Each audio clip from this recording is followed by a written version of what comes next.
কাহন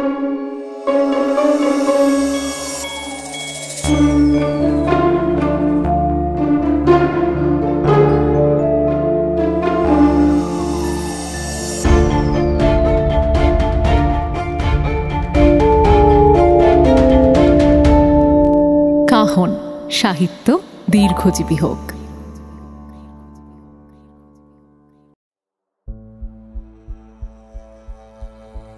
অনেক কষ্টে চোখ খুললেন তিনি। সামনে অন্ধকার, একদম জমাট বাঁধা অন্ধকার, কিছুই দেখা যাচ্ছে না। তিনি চেষ্টা করলেন উঠে বসতে। মাথার পেছনে অসহ্য যন্ত্রণা। মাথার পেছনে হাত দিলেন, হাতটা চ্যাটচ্যাট করছে।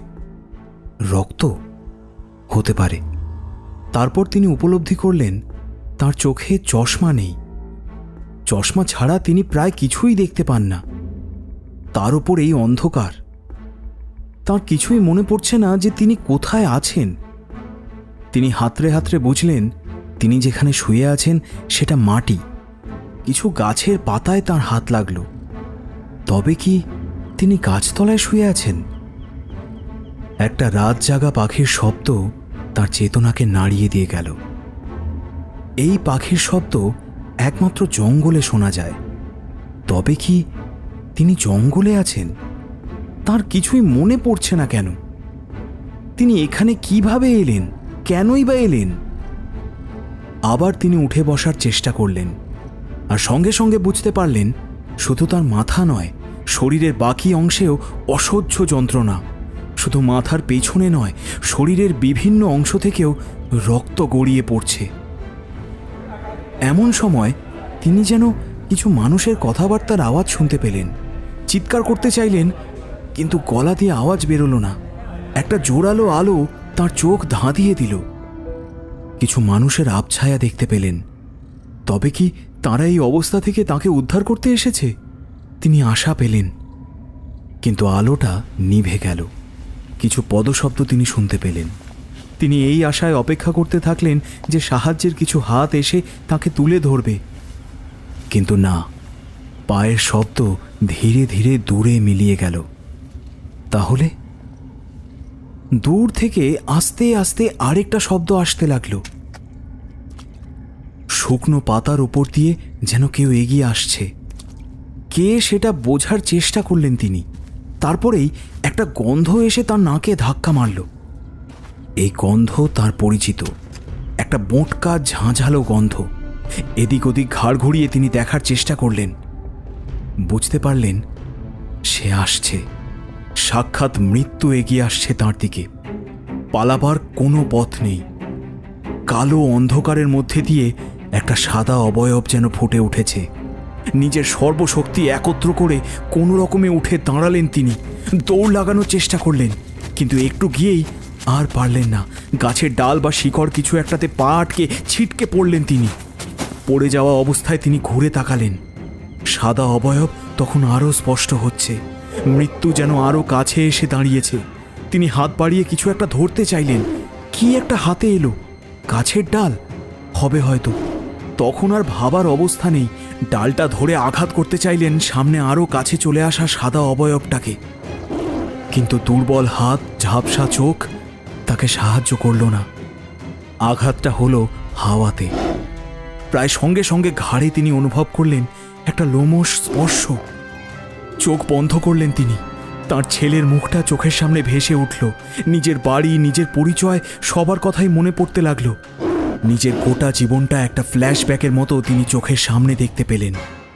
তারপর তিনি অনুভব করলেন একটা লোমশ থাবার স্পর্শ। চোখ খুললেন তিনি। তার চোখের সামনে জলজল করছে দুটো চোখ। মুহূর্তের মধ্যে সেই চোখের নিচে দেখা গেল এক পাটি ঝকঝকে হিংস্র দাঁতের শাড়ি।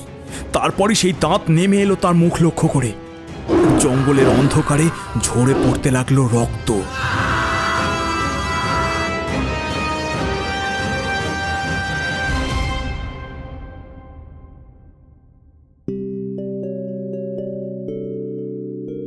সাহিত্যের বিভিন্ন আঙিনা থেকে বাছাই করে নিয়ে আসা কিছু মণি-মাণিক্য দিয়ে তৈরি আপনাদের প্রিয় কাহন। হাই, আমি অপরূপা। আজ কাহন আপনাদের শোনাবে শাশ্বত ধরের লেখা একটি টান টান ডিটেকটিভ কাহিনী। লেখকের জন্ম 1988 সালে। শিক্ষা ও বেড়ে ওঠা হাওড়া জেলার বালিতে। ছোটবেলা থেকেই বই পড়ার নেশা আর নিজের খেয়ালে অল্প লেখালেখি করার অভ্যেস ছিল। তাঁর অনেক গল্প বিভিন্ন সংকলনে পত্র পত্রিকায় প্রকাশিত হয়েছে। লেখকের আজকের গল্পটি আমরা নিয়েছি লিপি ঘর থেকে প্রকাশিত প্রহেলিকা বইটি থেকে। এর আগে আপনারা লেখকের রাজস্থানী রক্তপাত, টিপু সুলতানের আংটি গল্প দুটি শুনেছেন কাহনে। আজ শুনবেন অরণ্যের অভিশাপ। শুরু করার আগে আপনাদের ভীষণ পরিচিত দুটো কথা। সিগারেট বা অন্যান্য মাদকদ্রব্য খাবেন না প্লিজ। এগুলি ক্যান্সার সহ আরও অনেক রোগের কারণ। আর গল্পটা যদি আপনাদের ভালো লাগে তাহলে প্লিজ গল্পতে একটা লাইক করে দেবেন এবং কাহনে সাবস্ক্রাইব করে বেল আইকন প্রেস করে দেবেন কাইন্ডলি।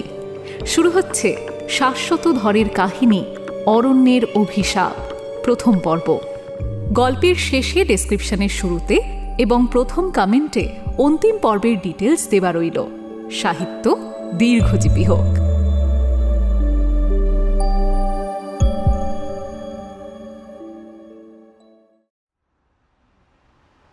সেদিন সন্ধেবেলায় নীলুদা ঘরে ঢুকতেই সন্দীপ বলল, আরে এসো নীলুদা, দারুণ খবর আছে।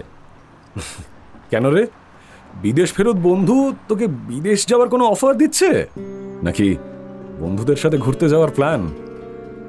সন্দীপ একটু হকচকিয়ে গেল, তারপর বলল, না, বিদেশ নয়, ঘুরতে যাওয়া, তবে এদেশের মধ্যেই। কিন্তু তুমি কি করে বুঝলে? একটু চোখ কান খোলা রাখলাম আর একটু নিজের অনুমান ক্ষমতাকে কাজে লাগালাম। যেমন? ওই তোর বাড়িতে ঢোকার আগে তোদের বাড়ির ব্যালকনির নিচে খানিকটা জায়গা দেখলাম একদম শুকনো, বাকি চারিদিকে বৃষ্টি পড়েছে। এরকমটা হয় গাড়ি দাঁড়ালে। তার মানে একটা গাড়ি ওখানে দাঁড়িয়েছিল, আর তোদের ব্যালকনির নিচে যখন দাঁড়িয়েছে তোদের বাড়িতে আসার সম্ভাবনাই বেশি। সেটা নিশ্চিত হলাম তোদের দরজার সামনে ওই জলশুদ্ধ জুতোর ছাপ দেখে। কিন্তু সে যে আমার বন্ধু আর বিদেশ ফেরত, এটা বুঝলে কি করে? দেখ, টেবিলে যে পারফিউমটা রয়েছে সেটা বিদেশি, এটা আগে এখানে ছিল না। আর পড়ার টেবিলে সাধারণত তুই পারফিউম রাখবি না। তার মানে কেউ একজন এখানে এসেছিল, যে এখানে বসেছে, তোকে বিদেশি পারফিউম গিফট দিচ্ছে, মানে সে তো বিদেশ থেকেই এসেছে। আর এই ঘরে বসেছে মানে যেহেতু এটা তোর ঘর, সুতরাং তোর বন্ধুই হবে। কারণ আত্মীয় হলে সে বাড়ির আর কারোর সাথেও দেখা করতে যেত। তোর ঘরে বসে চা খাওয়ার থেকে তোদের ড্রয়িং রুমে বসে সবার সাথে গল্প করতে করতে চা খেত। ওই দেখ, চায়ের কাপটা এখনো তুই নিয়ে যাসনি। সন্দীপ হাঁ করে শুনছিল, বলল, বাহ, আর ঘুরতে যাওয়া? দেখ, তুই আমাকে দেখে বললি ভালো একটা খবর আছে। এরকম উচ্ছ্বসিত তুই বেড়াতে যাওয়ার প্ল্যান না হলে সাধারণত হোস না। তাই মনে হচ্ছে বিদেশ থেকে বন্ধু আসার পর বন্ধুরা মিলে একটা প্ল্যান হয়েছে। প্রথমটা ঠিকঠাক বললেও শেষটা ভুল বললে। কেন বলতো? বিদেশ থেকে বন্ধু এসেছিল সেটা ঠিক, ঘুরতে যাওয়ার জন্য সেটাও ঠিক, কিন্তু বন্ধুদের নিয়ে নয়। ইনফ্যাক্ট দীপন আমার কাছে এসেছিল তোমারই জন্য। আমার জন্য? হ্যাঁ। কেন? তাহলে তোমাকে একটু গোড়ার কথা বলতে হয়। দীপন বিদেশে থাকলেও ওর আর একটা পরিচয় আছে, ও রাজবাড়ির ছেলে। রাজবাড়ির ছেলে মানে কোন রাজবাড়ি? রেওয়ার নাম শুনেছ? রেওয়া মানে বান্ধবগড়ের কাছে যে রেওয়া? হ্যাঁ, ও ওখানকার রাজার ছেলে। ও, তোর সাথে বন্ধুত্ব হলো কি করে? ওর মা অ্যাকচুয়ালি কলকাতার মেয়ে, সেই সূত্রে ওর স্কুল পড়াশোনা সবই কলকাতায়। আমাদের স্কুলেই পড়তো। এক বেঞ্চের বন্ধু ছিলাম আমরা। পরে ওর জেঠু মারা যাবার পরে হায়ার এডুকেশনের জন্য বিদেশে চলে যায়। ইনফ্যাক্ট ওর মা মারা যান বিদেশেই। আচ্ছা। মধ্যপ্রদেশের ছেলে, কিন্তু দিব্যি বাংলা বলে। আচ্ছা। ও আর ওর বাবা বিদেশে অনেক দিন ধরে আছে, কিন্তু মাসখানেক আগে ওর বাবা কোনো একটা কারণে দেশে চলে আসেন। আচ্ছা, কি কারণ? সেটা না, ওকেও পরিষ্কার করে বলেননি। বেশ, তারপর? সপ্তাহখানেক আগে ওর বাবার মৃত্যু হয়েছে। তাই? কিভাবে? বান্ধবগড়ে বাঘের হাতে। বান্ধবগড় জঙ্গলে মৃতদেহ আবিষ্কার হয়েছে। আচ্ছা, জঙ্গলে কেন? ও যেটা বলতে চাইছে, ওদের পরিবারের নাকি একটা অভিশাপ আছে। বান্ধবগড়ের ওই রাজবাড়িতে ওদের বংশের কারোর থাকা নিষেধ, তাহলেই তার মৃত্যু অনিবার্য। ওর জেঠু নাকি সাপের কামড়ে মারা গেছিলেন। বেশ, তারপর? এখন ও ওই বাড়িতে যাবে, কিন্তু ওর একটু সন্দেহ হচ্ছে যে ওর বাবার অস্বাভাবিক মৃত্যুর পেছনে অন্য কোনো কারণ নেই তো। আর তাছাড়া ও তোমার কীর্তিকলাপ শুনেছে, তাই এক প্রকার আমন্ত্রণ জানিয়ে গেল রাজবাড়িতে কয়েকদিন থেকে বান্ধবগড় ঘুরে দেখার জন্য। আর তার সঙ্গে যদি রাজবাড়ির অভিশাপের ব্যাপারে কিছু করা যায় তাহলে। বাহ, এ তো বেড়ে প্রস্তাব। তাহলে তো গেলেই হয়। আমি এই একটু আগে গুগল করে দেখে নিয়েছি, উমারিয়া স্টেশনে নামলে এখান থেকে বান্ধবগড় কাছে হবে।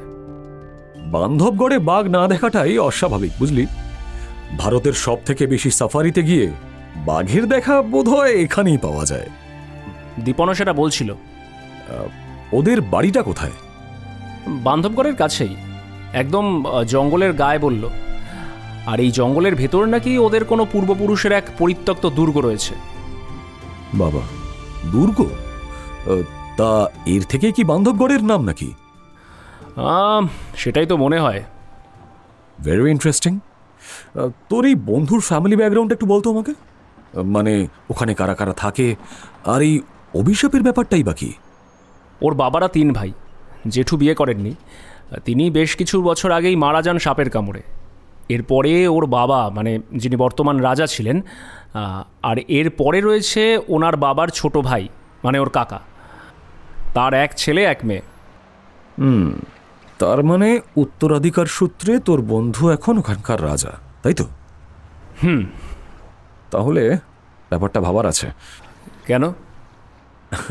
না মানে, রাজাকে মেরে রাজসিংহাসন হাত করার গল্প তো বহু বছর ধরেই হয়ে এসেছে। এখন তো আর সে রাজাও নেই আর রাজত্বও নেই। কিন্তু তাও তুই যখন রাজবাড়ি বলছিস, নিশ্চয়ই ভালো পরিমাণের সম্পত্তি আছে। আর তার লোভে যদি... শোন না, তুই যে বললি তোর বন্ধুর সন্দেহ হচ্ছে ওর বাবা স্বাভাবিকভাবে মারা যাননি, তার কারণটা কি? কারণ মূলত দুটো। এক, বান্ধবগড়ের জঙ্গলে ম্যান ইটার বা মানুষ খেকো বাঘ আছে এরকম কোনো কিছু শোনা যায়নি। আর দ্বিতীয়ত, ওর বাবা হঠাৎ করে বিদেশ থেকে চলে এলেন কেন, এবং আর এসে এখানেই থাকতেই বা গেলেন কেন? যখন তিনি জানেন যে রাজবাড়িতে এরকম একটা অভিশাপ রয়েছে, সেই অভিশপ্ত বাড়িতে এলেন কেন? আচ্ছা, এই অভিশাপটার ব্যাপারে তুই কিছু জানিস? জানি না, তবে যতদূর শুনলাম যে ওদের বংশের কোনো রাজাই রাজবাড়িতে বাস করতে পারবেন না, এরকম একটা অভিশাপ রয়েছে। আচ্ছা, ওরা বিদেশে চলে যায় কবে? ওই তো ওর জেঠুর মৃত্যুর পরে। তার মানে সেটা কি অভিশাপের হাত থেকে বাঁচার জন্যই? হতে পারে, তবে সেটা ঠিক পরিষ্কার করে বলল না। তার মানে জেঠু যখন মারা যান তখন তিনি সেখানকার রাজা, তারপর ওর বাবা এলেন এবং মারা গেলেন। এখন তোর বন্ধু ওখানকার রাজা। আর যদি অভিশাপের ব্যাপারটা ঠিক হয়, তাহলে তোর বন্ধুর কিন্তু প্রাণ সংশয় আছে। এবার তো যেতেই হচ্ছে। জঙ্গল, রাজবাড়ি, বাঘ, বাড়ির অভিশাপ, রাজার মৃত্যু, ব্যাপারটা বেশ জমজমাট হবে বলে মনে হচ্ছে, জানিস? তাহলে টিকিটের ব্যবস্থা করি। একদম। কবে? শুভস্য শীঘ্রম। বেশ, দেখি কত তারিখের টিকিট পাই।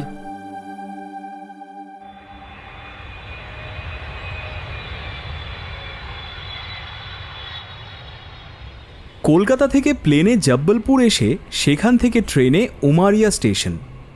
উমারিয়া স্টেশনই বান্ধবগড়ের সব থেকে কাছের স্টেশন। সন্দীপরা যে যাচ্ছে সেটা দীপনকে বলা ছিল। স্টেশনে দীপন গাড়ি পাঠিয়ে দেওয়ার ব্যবস্থা করেছিল। সেই গাড়িতে চড়েই সন্দীপ আর নীলুদা চলেছে বান্ধবগড়ে। গাড়ির ড্রাইভারের নাম রাহুল, দিব্যি বাংলা বলে। নীলুদা জিজ্ঞেস করল, তা রাহুল, কতদিন গাড়ি চালাচ্ছ? বছর 5 হয়ে গেল স্যার। তা হঠাৎ এখানে গাড়ি চালানোর চাকরি নিলে? আমার বাবা তো স্যার এখানেই গাড়ি চালাতেন। আর বয়স হয়েছিল, তিনি আর করতে পারছিলেন না।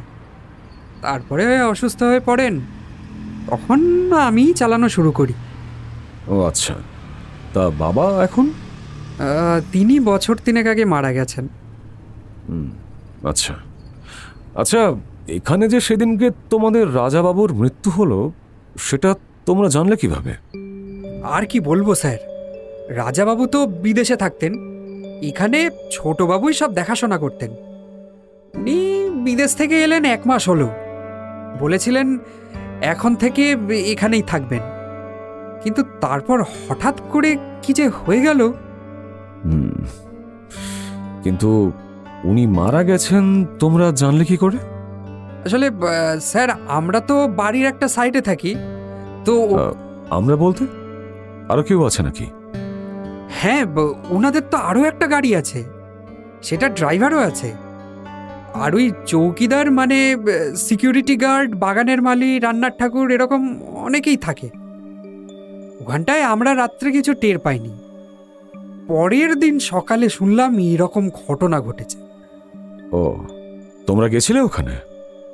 হ্যাঁ, জঙ্গলের ভেতরে এক বহু প্রাচীন কেল্লা আছে, ওখানে সাধারণ লোকের যাওয়ার অনুমতি নেই। ওখানেই রাজাবাবুকে পাওয়া গেল। অনুমতি নেই তো তোমরা গেলে কি করে? এখানকার রাজাবাবু বা এই বাড়ির জন্য কোনো নিয়মই খাটে না, জঙ্গলের মধ্যে এদিক ওদিক যাওয়ায় কেউ খুব একটা বাধা দেয় না। তা ওই পুরনো কেল্লায় যাওয়া বারণ কেন? এরে, সেটা তো বলতে পারবো না, আমি এসে থেকেই শুনছি ওই গড়ে যাওয়া বারণ। আমি নিজে সেদিনই প্রথম গেলাম, তবে আমার দেখে মনে হলো যে ওটা হয়তো ওই বাঘেদের আড্ডা। আচ্ছা, হয়তো বাঘের আড্ডা। তা ওই গড় বা কেল্লায় কি রাজবংশের নাকি? তা তো জানি না, তবে বহু পুরনো। এই বাড়িতে সেক্রেটারি আছেন সুরজিৎ বাবু, উনি বলছিলেন ওই গড় নাকি রামায়ণের সময় তৈরি। রামায়ণ? ইন্টারেস্টিং। আচ্ছা, তোমাদের রাজাবাবুকে বাঘে খেয়েছে বলছো, এই জঙ্গলে কি মানুষ কি কেউ বাঘ আছে? সেরকম তো কিছু শুনিনি, তবে থাকতেও পারে, কোনো ঠিক নেই। উমারিয়া ছেড়ে বেশ খানিকটা চলে আসার পরে চারিদিকের দৃশ্যের পরিবর্তন চোখে পড়তে লাগলো। বান্ধবগড় প্রায় 35 কিলোমিটার রাস্তা। রাহুল বলতে থাকলো, আপনারা তো দীপনবাবুর বন্ধু, আপনারা নিশ্চয়ই জঙ্গলে যাবেন ঘুরতে। আমাদের এখানের সুবিধা হচ্ছে রাজবাড়ি জঙ্গলের টালার একেবারে কাছে। টালা? টালা মানে? এখানে অ্যাকচুয়ালি জঙ্গলকে কয়েকটি জোনে ভাগ করা হয়েছে। এই ধরুন টালা, মাগধি, খি, টাউলি, এরকম। টালা জোনে সব থেকে বেশি বাঘের দেখা পাওয়া যায়। এগুলো অবশ্য যে ট্যুরিস্ট আসে তাদের জন্য। আপনারা মোটামুটি পুরো জঙ্গলেই ঘুরতে পারবেন। বেশ বেশ, আচ্ছা। উমারিয়া ছেড়ে খানিকটা এগোনোর পরেই জঙ্গলের সূত্রপাত। আস্তে আস্তে রাস্তার দুধারে জঙ্গল ঘন হতে শুরু করলো। জঙ্গলের মধ্যে দিয়ে রাস্তা চলেছে, দুদিকে জঙ্গলের সবুজ। সন্দীপ জিজ্ঞেস করলো, আচ্ছা, এই যে রাস্তা দিয়ে আমরা যাচ্ছি, এইখানে বাঘ আসতে পারে না? সাধারণত এদিকটায় আসে না, এদিকটাকে বাফার জোন বলে। মানে? এই অঞ্চলের জঙ্গলের ভেতরে অনেক গ্রাম আছে, যেখানে মানুষ থাকে ওখানে বাঘ থাকে না। তবে রাজবাড়ির ওখানটায় অনেক সময় রাস্তায় বাঘ দেখা গেছে। দুপাশে বড় বড় গাছের মাঝ দিয়ে পিচ ঢালা পথ ধরে গাড়ি এগিয়ে চলে। হঠাৎ পথের উপরে একদল বন্য শুয়োর চলে আসে, কয়েকটি তো আবার বিশাল সাইজের। প্রথমে ওরা হকচকিয়ে যায়, শেষে রাস্তা পার হয়ে শুয়োরগুলো দৌড়ে জঙ্গলে ঢুকে যায়। আবার এগিয়ে চলে গাড়ি। এই রাস্তা দিয়ে খানিকটা যেতেই ডান দিকে চোখে পড়ল রাজবাড়ির একটা বিশাল গেট। নীলুদা জিজ্ঞেস করলো, এটাই নাকি? বলতে বলতে গাড়ি মূল রাস্তা ছেড়ে ডান দিকে খানিকটা মোরাম বিছানো পথে গেটের সামনে এসে দাঁড়ালো। একবার হর্ন দিতেই একজন দৌড়ে এসে বিশাল গেটটা খুলে দিল। সামনে যে বাড়িটা রয়েছে সেটা দেখতে অনেকটা পুরনো দিনের দুর্গের মতো। বড় বড় গাড়ি বারান্দা। সামনের দিকের দরজার পাশ দিয়ে গাড়ি ঢুকল। গাড়ি বারান্দার নিচে গাড়ি দাঁড় করাতে গিয়ে নীলুদা দেখতে পেল সামনে একজন সুপুরুষ ভদ্রলোক দাঁড়িয়ে আছেন। সন্দীপদের দেখে হেসে এগিয়ে এলেন। নীলুদা বুঝল এই সন্দীপের বন্ধু দীপন। সন্দীপ নেমে হাত মিলিয়ে পরিচয় করিয়ে দিল। এই যে নীলুদা। হ্যাঁ, বুঝতেই পেরেছি। নীলুদা ঘুরে ঘুরে বাড়িটা দেখছিল। বাড়িটার পাশে কামানও দেখা যাচ্ছে। নীলুদা বলল, তা এগুলো কি সব ব্রিটিশ আমলের? হতে পারে, জানো তো, এই বাড়ি আসলে অনেক পুরনো এবং অনেক সাহেবরা নাকি এসেছে। আর এই জঙ্গল তো শিকারের জন্য বিখ্যাত ছিল। আচ্ছা, আপনারা ভেতরে আসুন না। এই ভেতরে আয় তোরা, পরেই বাড়ি ঘুরিয়ে দেখাবো আপনাদের। এখন তো আছেন কয়েকদিন। চারিদিকে সবুজের মধ্যে সাদা বাড়িটাকে একটা অট্টালিকা মনে হচ্ছিল। বাড়িটার ভেতরে ঢুকতে দেখা গেল পুরনো দিনের বড় বড় গোল খিলান, বিরাট বিরাট জানলা, প্রকাণ্ড সাদা মার্বেলের বারান্দা, আর ঘরগুলো তো এক একটা ফুটবল খেলার মাঠ। সব মেহগনি কাঠের খাট, তার গায়ে কত সব কারুকার্য। এসব ফার্নিচার দেখার মতন। একজন এসে দুটো বিরাট পাথরের গ্লাসে শরবত দিয়ে গেল। আরে এসবের আবার কি দরকার ছিল? আরে খান খান, এখানকার শরবত খুব বিখ্যাত। ও তাই নাকি? এটা সেটা কথা বলার পরে নীলুদা প্রসঙ্গটা তুলল। তোমার বাবার মৃত্যুর ব্যাপারটা শুনলাম। ওর সম্বন্ধে ঘটনাটা আপনাকে ভালো করে বলতে পারবেন সুরজিৎ বাবু। দাঁড়ান, দেখছি ভদ্রলোককে খুঁজে পাই কিনা। দীপন বেরিয়ে গেল। খানিকক্ষণ পরে দীপনের সাথে আরেকজন ভদ্রলোক এসে দাঁড়ালেন। তার বয়স 50-এর কোঠায় হবে। মাথায় কাঁচা পাকা চুল, চোখে হাই পাওয়ারের চশমা। দীপন পরিচয় করিয়ে দিল। আচ্ছা, এ আমার বন্ধু সন্দীপ, আর উনি হলেন নীলুদা। আপনাকে বলেছিলাম না এনারা আসবেন। ওরা এখন এখানে কয়েকদিন থাকবেন, একটু এদিক ওদিক ঘুরবেন আর কি। আপনি দেখবেন যেন কোনো অসুবিধে না হয়। হ্যাঁ? আরে না না, অসুবিধের কি আছে? আপনার বন্ধু মানে তো রাজবাড়ির অতিথি। কিন্তু আপনি যে রাজবাড়িতে থাকছেন, এটা কি ঠিক হচ্ছে? মানে কেন বলুন তো? আসলে আপনার পরিবারের অভিশাপের কথা আপনারা মানছেন না, তাই। দেখুন, এসব আমি মানি না, আর আপনি সে কথা জানেন। দেখুন, রাজাবাবু এসব মানতেন না, কিন্তু দেখলেন তো। নীলুদা জিজ্ঞেস করল, কি ব্যাপার? কি হয়েছিল? সেদিন রাজাবাবু কোনো একটা কারণে খুব উত্তেজিত ছিলেন। আমাকে বললেন তাড়াতাড়ি রাতের খাবার দিয়ে দিতে, আর বারবার ছাদে গিয়ে চোখে দূরবীন লাগিয়ে জঙ্গলে কি যেন দেখছিলেন। ছোটবাবুর সঙ্গে ছিলেন। ছোটবাবু মানে? মানে ওনার কাকা কেশব নারায়ণ। ও আচ্ছা। আর রাজাবাবুর নাম? নরনারায়ণ। বড়বাবু ছিলেন হরিনারায়ণ। আচ্ছা, বেশ। তারপর উনি খেদে শুয়ে পড়লেন জানেন। আমাকে বললেন, সুরজিৎ, কালকে একবার পুলিশ স্টেশনের অফিসারের সাথে দেখা করতে হবে। মনে হচ্ছে এই জঙ্গলের চোরা শিকারির ব্যাপারটা ধরতে পেরেছি। বাবা, এই জঙ্গলে আবার চোরা শিকারি আছে নাকি? না, সেরকমভাবে কখনো শুনিনি আমি, কিন্তু কানে আসছে ওই কিছু চোরা শিকারি নাকি এই জঙ্গলে আনাগোনা করছে। রাজাবাবু কয়েকদিন ধরেই এদিক ওদিকে যাচ্ছিলেন, এই নিয়ে বিভিন্ন লোকের সাথে কথাও বলছিলেন। এখন কি ব্যাপারে সেটা সঠিক বলতে পারবো না। তা পরের দিন সকালবেলায় আমি রাজাবাবুকে ডাকতে গিয়ে দেখি ঘর খালি। বাড়িতে খুঁজে পেলাম না। তখন ছোটবাবুকে খবর দিলাম, তো ছোটবাবু বললেন যে আজকে দুই ভাই মিলে একসাথে পুলিশের ওখানে যাওয়ার কথা ছিল। চোরা শিকারির ব্যাপারে রাজাবাবু কিছু একটা জানতে পেরেছিলেন, কিন্তু তার খানিক পরে ফরেস্ট গার্ড রামশরণ দৌড়ে এসে খবর দেয় জঙ্গলের মধ্যে নাকি রাজাবাবুর মৃতদেহ পাওয়া গেছে। কোথায় পাওয়া গেল? ওই জঙ্গলের মধ্যে পুরনো একটা গড় আছে না, ওই গড়ের কাছে। বাঘে প্রায় অনেকটাই খেয়ে নিয়েছিল, শুধু ওপরের দিকের খানিকটা অংশ পড়েছিল। আমরা দীপনকে খবর পাঠাই, কিন্তু যা অবস্থা হয়েছিল সৎকারের জন্য অপেক্ষা করা যাচ্ছিল না, তাই আমরাই সৎকার করে ফেললাম তাড়াতাড়ি করে।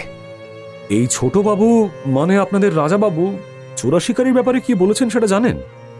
না, সেরকম কিছু জানেন না বলেই তো বললেন। কে রে সুরজিৎ, কার সাথে কথা বলছিস? বলতে বলতেই যিনি ঘরের ভেতর ঢুকলেন তার চেহারা ও পোশাক আশাক দেখেই বোঝা গেল ইনিই ছোটবাবু, অর্থাৎ কেশব নারায়ণ। কেশব নারায়ণ ঘরে প্রবেশ করতেই এই ঘরের পরিবেশটা হঠাৎ করে বদলে গেল। দীপন উঠে দাঁড়ালো, তার দেখা দেখি সন্দীপ আর নীলুদাও উঠে দাঁড়ালো। এতক্ষণ ধরে কথা বলছিলেন সুরজিৎবাবু, তাঁর কথাও যেন হঠাৎ করে কমে গেল। তিনি মাথা নিচু করে একপাশে সরে দাঁড়ালেন। দীপন বলল, কাকা, এরাই আমার বন্ধু, কলকাতা থেকে এসেছে। কেশব নারায়ণ লম্বায় প্রায় 6 ফুট, গায়ের রং দুধে আলতা মেশালে যেরকম হয় সেরকম, আর গলার আওয়াজ গম্ভীর। বসুন বসুন, আপনারা বসুন। এই প্রথম বান্ধবগড়ে? হ্যাঁ, প্রথমবার। খুব ভালো। পুরো জঙ্গলে যেখানে খুশি যান, ঘুরুন, শুধু আমাদের গাড়ি নিয়ে যাবেন, তাহলে আর কেউ কিছু বলবে না। আমাদের সাথে ফরেস্ট রেঞ্জার, ফরেস্ট গার্ডের ভীষণ ভালো আলাপ আছে। আমাদের গাড়ি দেখলে ওরা কিছু বলে না। কিন্তু আপনি যে বলছেন জঙ্গলে যেখানে খুশি যাব, জঙ্গলে তো বাঘ বেরিয়েছে এবং সেটা নাকি নরখাদক। সাবধানে যাবেন, গাড়ি থেকে নামবেন না। আমাদের ড্রাইভার সবই জানে, কোথায় নামতে হবে কোথায় হবে না, সেগুলো সব ওরাই বলে দেবে। কোনো রকম অসুবিধা হবে না। আমি একদিন ব্যবস্থা করে দেব, আপনারা এখান থেকে রেওয়া ঘুরে আসবেন। ওখানে অনেক কিছু দেখার মতো আছে। ব্যবস্থা করা যায় তো? দীপন, কি বলিস? হ্যাঁ হ্যাঁ, নিশ্চয়ই, সে তো করাই যায়। থাকুন যতদিন খুশি, খান দান, ঘুরুন ফিরুন, রাজকীয় আতিথ্য কাকে বলে দেখুন। নীলুদা একটু ইতস্তত করে বলল, আপনাদের জঙ্গলের মধ্যে যে গড়টা আছে, ওখানে কি যাওয়া যেতে পারে একবার? কেশব নারায়ণ যেন একটু থমকে গেলেন, ভুরু কুঁচকে বললেন, ওই ভাঙা দুর্গে যেতে যাবেন কেন? ওটা তো বাঘের আড্ডা হয়েছে। আপনারা হয়তো জানেন না, কয়েকদিন আগে আমার দাদা মারা গেছেন। তাকে ওখানেই বাঘে খাওয়া অবস্থায় পাওয়া গেছে। হ্যাঁ জানি। জানেন? কি করে জানলেন? না মানে কাকা, আমি ওনাদের বলেছিলাম। মানে কেন? আসলে বাবার মৃত্যুর পরে আমার এখানে আসতে একটু কিন্তু বোধ হচ্ছিল, তাই আমি ওনাদেরও আসতে বলি। কেশব নারায়ণের মুখভঙ্গি বদলে গেল। তার মানে তুমি এখনো তোমার বাবার মৃত্যুকে স্বাভাবিক বলে মানতে পারছো না, তাই তুমি কলকাতা থেকে লোক নিয়ে এসেছো সেটাকে খুঁজে বার করতে, তাই নাকি? না না, সেরকম কিছু নয়। মানে এরকম কিছু নয় মানে এটা কি? তুমি কি ভেবেছো বাইরের লোক এসে আমাদের পারিবারিক ব্যাপারে নাক গলাবে আর আমি সেটা সহ্য করে নেব? না কাকা, ওরা কিছুতে নাক গলাচ্ছে না। গলাচ্ছে না মানে? এই তো তুমি বললে যে তোমার বাবার মৃত্যুর পরে তুমি ওদের ডেকে নিয়ে এসেছো, তার মানে নিশ্চয়ই তোমার মনে সন্দেহ আছে।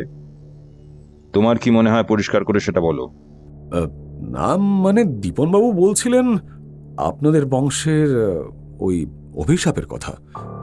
কেশব নারায়ণ ঘুরে দাঁড়ালেন, নীলুদার দিকে তাকিয়ে বললেন, দেখুন, আপনারা অতিথি হয়ে এসেছেন, অতিথির মতোই থাকুন, যেখানে খুশি ঘুরুন বেড়ান, কিচ্ছু বলবো না।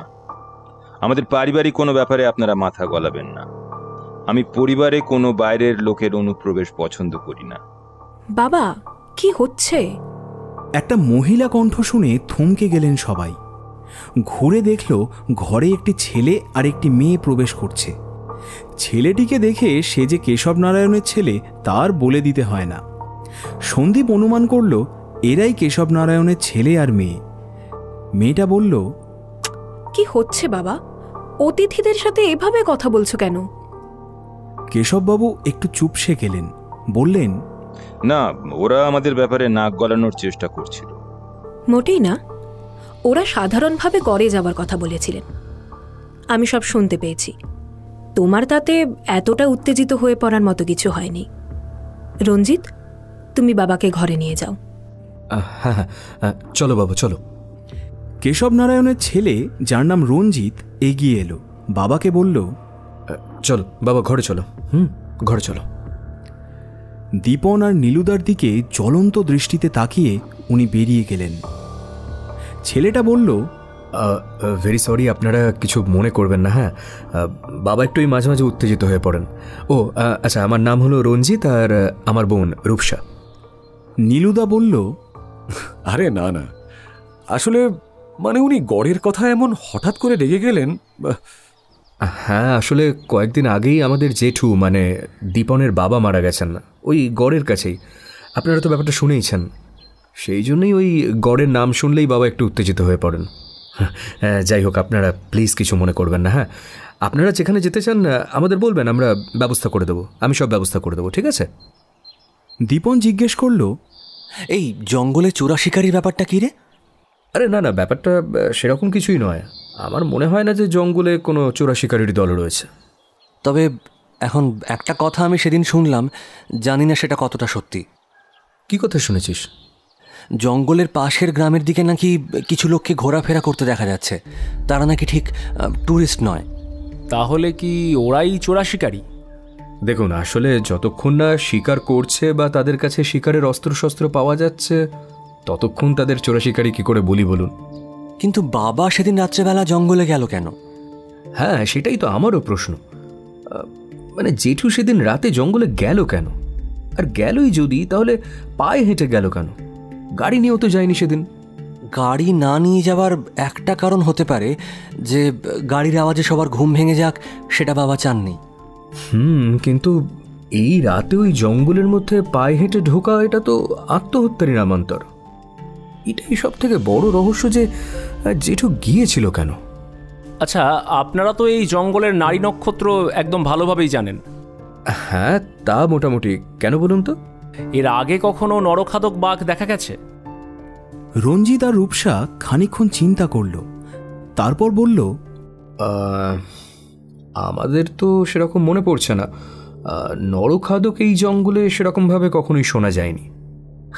যাই হোক, আপনারা নিজেদের মতো ঘুরুন, চিন্তার কিচ্ছু নেই, আমরা তো আছি।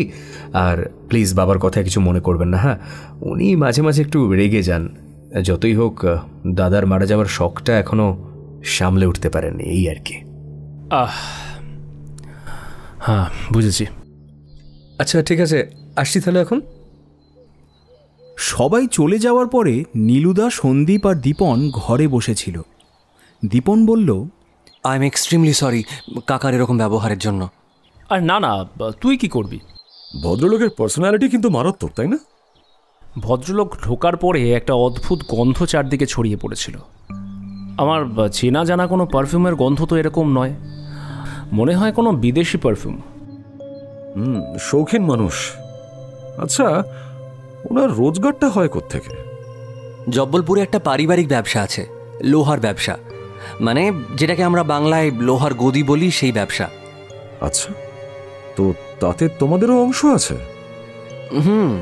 জেঠু এই অংশীদারি ব্যবসা শুরু করেছিলেন যদিও, কিন্তু ওনার ছেলে মেয়ে ছিল না, তো জেঠু মারা যাওয়ার পর থেকে এটা বাবার আর কাকার যৌথ ব্যবসা। দেখাশোনা করেন কে? কারণ তোমার বাবা আর তুমি তো বিদেশে থাকতে। হ্যাঁ, ওই রঞ্জিত মাঝে মাঝে যায়, আর অনেক কর্মচারী আছে। আচ্ছা আচ্ছা, শোনো, তোমরা ফ্রেশ হয়ে নাও, তারপর বাড়িটা ঘুরিয়ে দেখাবো। বেশ, ঠিক আছে।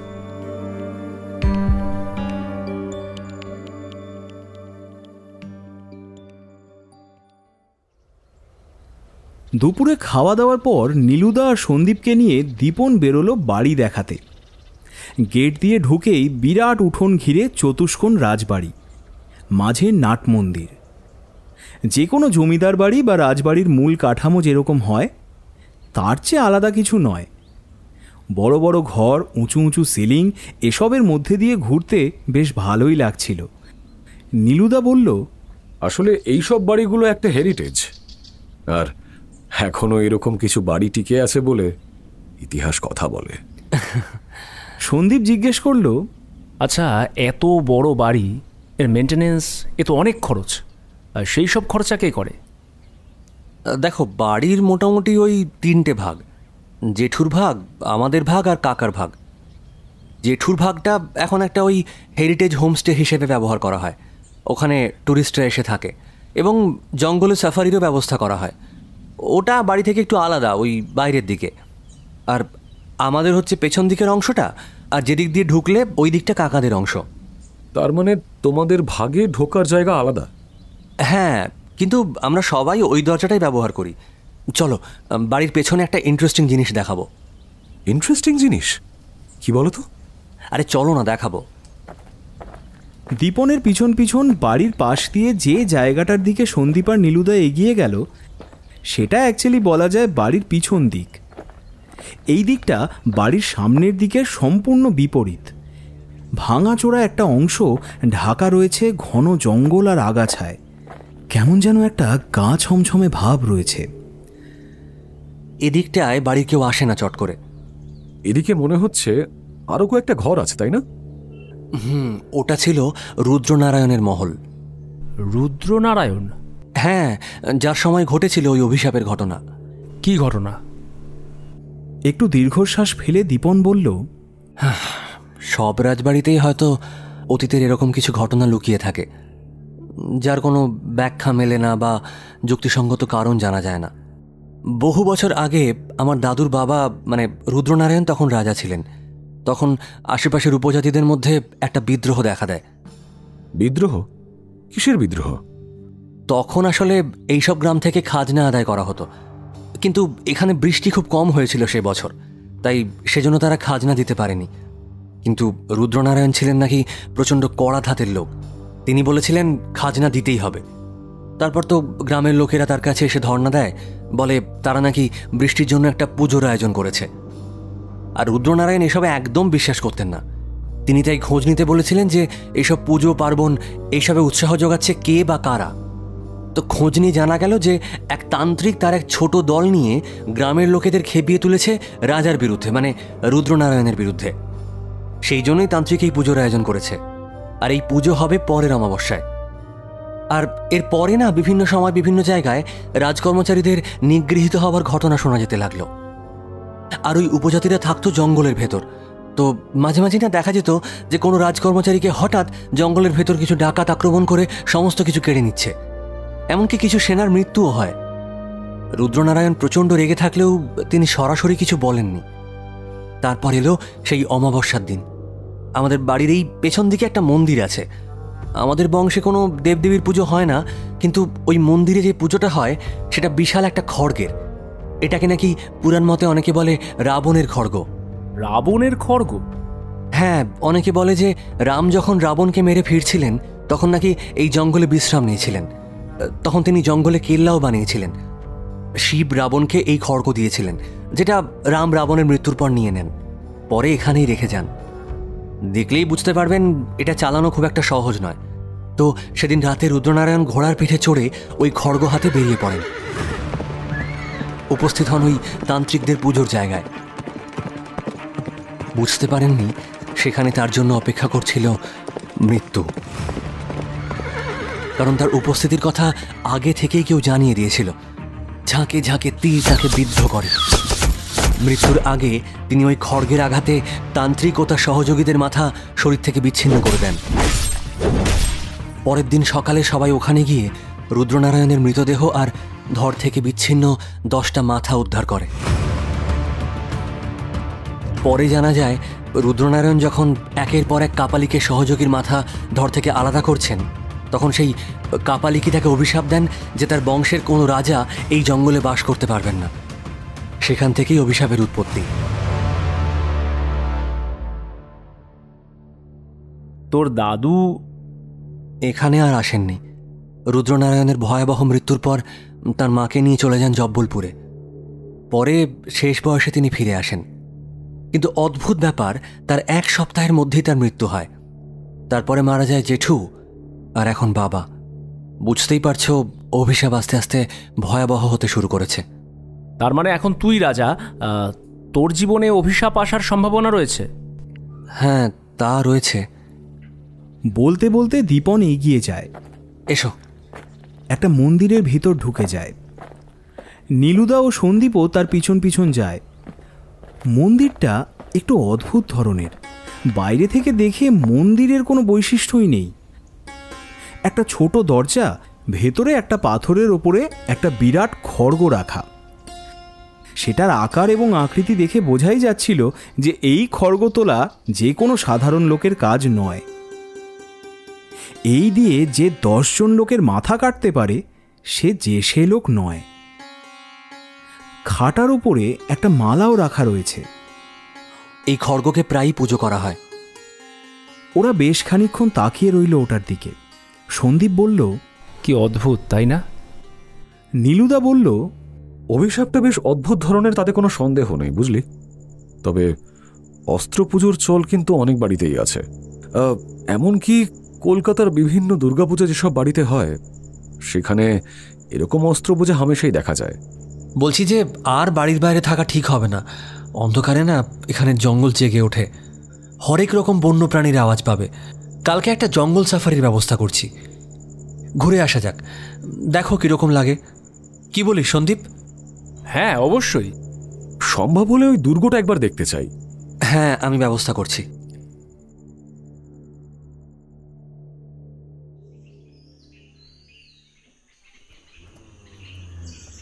পরের দিন সকালে চেনা বাহন চালক অনিল শর্মা জঙ্গলের মধ্যে দিয়ে গাড়ি ছোটাচ্ছে। ঝলমলে দিন, নীল আকাশ, অল্প অল্প হাওয়া। সকালের কনকনে ভাব মিলিয়ে এখন রীতিমতো একটা মেজাজ ভালো করা আবহাওয়া। অনিল শর্মা লোকটা দীপনদের পরিচিত। জঙ্গল নাকি ওর নখদর্পণে। একটা জিপে দীপন, নীলুদা, সন্দীপ আর সুরজিৎ। সুরজিৎবাবু গাইডের মতো বলতে লাগলেন, উমরিয়া জেলায় 32টি পাহাড়ে ঘেরা জলা, জঙ্গল, পশু পাখি নিয়ে বান্ধবগড় জাতীয় উদ্যান। শাল, মহুয়া, কেন্দু, সেজ এরকম নানা রকম বড় বড় গাছে ভরা জায়গাটা। এছাড়া জায়গায় জায়গায় বাঁশবনও আছে। আছে জলাশয়, ময়দান, নদী, নালা, নানা রকমের জন্তু জানোয়ার, পাখি, সরীসৃপ, পোকামাকড়, এই সব আর কি। তবে বান্ধবগড় বিখ্যাত কিন্তু সাদা বাঘের জন্য। যদিও বহুদিন সেই সাদা বাঘ থাকলেও তাকে চোখে দেখা যায় না। ঠান্ডা হাওয়া দিচ্ছে। টালা থেকে বান্ধবগড় টাইগার রিজার্ভ খুব দূরে নয়। ওখানে পৌঁছাতে দেখা গেল সারি দিয়ে 15-20টা জিপসি দাঁড়িয়ে আছে। খুব চিৎকার চেঁচামেচি হচ্ছে, অনেকটা বাজারের মতো। ধীরে ধীরে আকাশ আরও পরিষ্কার হচ্ছে। গেট খুলল 6:30 নাগাদ। এবারে নীলুদাদের বাহন চালক অনিল শর্মা জঙ্গলের সমস্ত নিয়মকানুনকে লবডঙ্কা দেখিয়ে অনর্গল জোর গলায় কথা বলতে শুরু করেছে। আর 30-35 কিলোমিটার বেগে গাড়ি ছোটাচ্ছে। সন্দীপ বলল, এত জোরে গাড়ি চালালে জন্তু জানোয়ার দেখব কি করে? শেষে ভদ্রলোক বাধ্য হলেন গাড়ির গতি কমাতে। আসলে কি জানেন, সবাই তো বাঘ দেখতে চায়। একবার জঙ্গলে ঢুকলে সেই দিকেই ছুটে যায়। অজুহাতের মতন বললেন অনিল শর্মা। নীলুদা বলল, কিন্তু আমরা তো জঙ্গল দেখতে এসেছি। জঙ্গলে বাঘ ছাড়াও অনেকে আছে, তাদেরও দেখতে চাই আমরা। এর পরেও যদি বাঘ পাওয়া যায় তবে তো আর কথাই নেই। অনিল শর্মা অবাক হয়ে নীলুদার মুখের দিকে তাকিয়ে রইল। নীলুদা সামনের দিকে তাকিয়ে ধীরে ধীরে বলল, জঙ্গলে বেড়াতে আসার সঙ্গে অন্যান্য বেড়ানোর তো এখানেই সব থেকে বড় তফাৎ। জঙ্গলের কাছ থেকে কত কি যে পাওয়ার আছে তার কোনো হিসেব নেই। হ্যাঁ, তবে শর্ত একটাই, নিজের অহংকে মুলতুবি রেখে জঙ্গলের সামনে দাঁড়াতে পারলে তবেই জঙ্গল দ্বিধাহীনভাবে দান করে। জঙ্গলকে ভালোবাসতে হয়, যত্ন করতে হয়, মনের মধ্যে জঙ্গলকে জায়গা দিতে হয়। তবেই জঙ্গল তার অপার রহস্য উন্মোচন করে। জঙ্গলে যাওয়া মানে তো শুধু হই হই করে বাঘ দেখা নয়। আরে বাবা, বাঘ দেখা তো আছেই, জঙ্গলে যাওয়ার আরো বড় মানেও তো একটা আছে। বড় বড় গাছের সামনে সরব না হয়ে নীরব হলে তবেই জঙ্গলের সেই সুরটা শোনা যায়। অনিল শর্মার মুখের দিকে তাকিয়ে সন্দীপের একটাই কথা মনে হলো, তবে কি জঙ্গল দেখার মন নিয়ে এখানে খুব বেশি লোক আসে না, জঙ্গল ভালোবাসে না? সেক্ষেত্রে ওরা যে অনেক কিছু থেকে বঞ্চিত হচ্ছে। গাড়ির স্পিড 20-তে নেমে এলো। প্রায় সঙ্গে সঙ্গে ডান দিকে জঙ্গলের মধ্যে ফাঁকা জায়গায় দেখা গেল হরিণ। মানে অবশেষে বান্ধবগড়ের জঙ্গল দেখা শুরু হলো। সুরজিৎবাবু সেদিকে দেখিয়ে বললেন, এখন শীতের শুরু তো, কাজেই চিতলের শিঙে ভেলভেটের আস্তরণ। গরমকাল যত এগিয়ে আসবে ততই শিং শক্তপোক্ত হয়ে উঠবে। বাদামি গায়ে সাদা বুটিদার চিতল ভারতের প্রায় সব জঙ্গলে হামেশাই দেখা গেলেও ওদের সৌন্দর্য যেন কিছুতেই একঘেয়ে হয় না।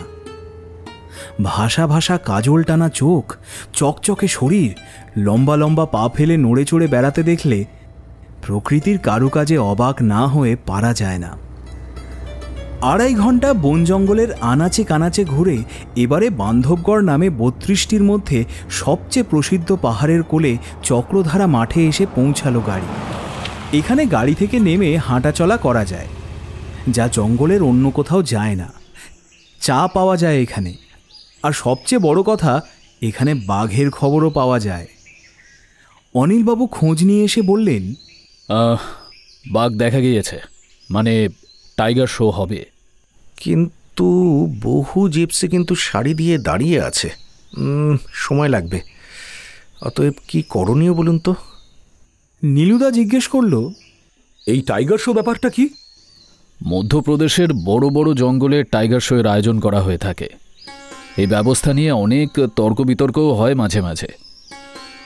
টাইগার শো এর ব্যাপারটা হলো এই রকম: ভোর 4টে নাগাদ হাতির পিঠে চড়ে মাহুত জঙ্গলের বিভিন্ন জায়গায় ছড়িয়ে পড়ে বাঘের খোঁজে। এই প্রথাকে ট্র্যাকিং বলা হয়। বাঘ পাওয়া গেলে বেতার মারফত সে খবর পৌঁছে দেওয়া হয় সেন্ট্রাল রুমে। এইবার বেশ কয়েকটি হাতি দিয়ে বাঘটাকে ঘিরে রাখা হয়, আর অন্যান্য হাতির পিঠে চড়ে পর্যটকেরা গিয়ে বাঘ দেখে আসে। এরকম ভাবে বাঘ দেখার কোনো মানেই হয় না। তাহলে আচ্ছা, ওই দুর্গে যাওয়া যায় না? দীপনও সম্মতি জানালো। অনিলকে সুরজিৎবাবু ব্যাপারটা বুঝিয়ে দিতে তিনি বললেন, বেশ, চলুন। আবার জিপ চলল। দেখতে দেখতে বান্ধবগড়ের জঙ্গল পাশে পড়ে রইল। সন্দীপরা হাজির হলো গড়ের নিচে। সামনে কয়েক ধাপ সিঁড়ি। সিঁড়ি দিয়ে উঠে সন্দীপ আর নীলুদা স্তব্ধ হয়ে গেল।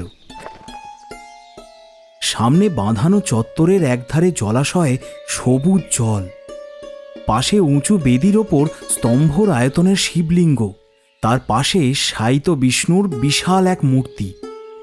সন্দীপ ধীরে ধীরে বলল, নীলুদা, অজন্তায় বুদ্ধর মহাপরিনির্বাণের মূর্তি দেখেছি, তারপর বিষ্ণুর এই মূর্তি। কি বিশাল! না জানি পাথরটা কত বড় ছিল যা থেকে এই মূর্তি খোদাই করা হয়েছে। শিল্পীর দক্ষতায় মুগ্ধ না হয়ে পারা যায় না। চারদিকে গাছপালা ঘেরা চত্বর, সবুজ, শান্ত, শীতল। শান্তি যেন এখানে হাত দিয়ে স্পর্শ করা যায়। শান্তির সুর থাকলে এই জায়গায় সঙ্গীতের প্লাবন বয়। এমন সময় সুরজিৎবাবু পুরো ভাবলেশহীনভাবে বললেন, এই যে মূর্তিটা দেখছেন, এর নাম শেষসজ্জা। শেষনাগের ওপর শায়িত বিষ্ণুর এই মূর্তি প্রায় 50 ফুট লম্বা। তৈরি হয়েছিল 1000 থেকে 1100 শতাব্দীর মধ্যে।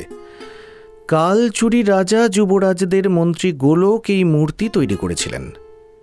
শেষসজ্জার পায়ের কাছে জলের ধারা জলাশয়ে এসে পড়ছে। এই হলো চরণগঙ্গা নামে নদীর উৎস। বান্ধবগড়ের জঙ্গলের মধ্য দিয়ে পাশের গ্রাম তালা হয়ে 24 কিলোমিটার দূরে সোন নদে চরণগঙ্গা পড়ে। পুরাণে বেত্রাবলী গঙ্গা বলে যে নদীর উল্লেখ আছে, সেটা আসলে এই চরণগঙ্গাই। পুরনো নদী, তার মাহাত্ম্য অনেক। রামনবমী আর ওই জন্মাষ্টমীতে 30 থেকে 40 হাজার তীর্থযাত্রী এখানে পুজো দিতে আসে। তাতে জঙ্গল আর পশু পাখির কি অবস্থা হয় তা না ভাবাই শ্রেয়। শেষ শয্যা থেকে শুরু গড়ের রাস্তা। পাহাড়ের গা বেয়ে এঁকে বেঁকে উঠেছে। খাড়া পথের অনেক জায়গাতে আলগা পাথর বিছানো। নিচে অনেক দূরে বান্ধবগড়ের জঙ্গল বিছিয়ে রয়েছে। হাঁপাতে হাঁপাতে উঠে ওই দৃশ্য দেখে হাঁপানি ভুলে যেতে হয়। পাহাড়ি রাস্তার ধারে অতন্দ্র প্রহরীর মতো প্রাচীন মূর্তির সারি। বিষ্ণু, নৃত্যরত গণেশ, আরও অনেকে। এদের রক্ষার দায়িত্বে কেউ নেই। কবেকার এইসব পুরনো মূর্তি প্রত্যেক দিন রোদ জলে একটু একটু করে ক্ষয়ে যাচ্ছে। নীলুদারা ওপর দিকে উঠছে, আর সন্দীপের মনে হচ্ছে যেন ধীরে ধীরে পৃথিবী ছেড়েই উঠে যাচ্ছে। এখানে কোলাহল নেই, মানুষ নেই, শুধু নীল আকাশ আর তাতে একলা পাখি। পাহাড়ের গায়ে ওই বিরল সাদা শকুনের বাসা। অনেক দূর থেকে পাহাড়ের গায়ে সাদা ছোপ দেখে বোঝা যায় ওরা ওইখানে বাসা বেঁধেছে। লালকেল্লা বা গোলকোন্ডায় শত্রুপক্ষের অদৃশ্য উপস্থিতির আভাস পাওয়া যায়। বান্ধবগড় অন্যরকম। এখানে কোনো সম্ভাব্য শত্রুর কাজকর্ম আন্দাজ করে আত্মরক্ষার বিচিত্র ব্যবস্থার নমুনা নেই। বান্ধবগড়ের কেল্লায় প্রাসাদ, মন্দির, হ্রদ আর আছে বিষ্ণুর বিভিন্ন অবতার রূপের পাথরের মূর্তি। জল সরবরাহ, শত্রুর মাথায় গরম তেল ঢালার ব্যবস্থা, এ থেকে এসব এত দূরে যে মাঝে মাঝে মনে হয় বান্ধবগড় বাস্তব জগতেরই নয়, কোনো এক কল্পনাপ্রসূত স্বপ্ন রাজ্য থেকে যেন খসে পড়েছে। নীল আকাশের দিকে মাথা তুলে একটা কচ্ছপ কুর্ম অবতার। পাথুরে প্রাঙ্গণের অন্যদিকে নানান দেবদেবীর মূর্তি ঝড় জল মাথায় করে দেওয়াল জুড়ে দাঁড়িয়ে। সেখান থেকে বেরিয়ে এগোতেই চোখে পড়ে মন্দিরের মতো বাড়ি, আর তার ভেতরে বিশাল পাথরের গাছ। গোটা পাহাড়ের গায়ে খোদাই করা বরাহ অবতারের বিশাল মূর্তি। দেখতে দেখতে মনে হতেই পারে যে বান্ধবগড় আসলে বিষ্ণুর প্রতি এক দীর্ঘ নমস্কার।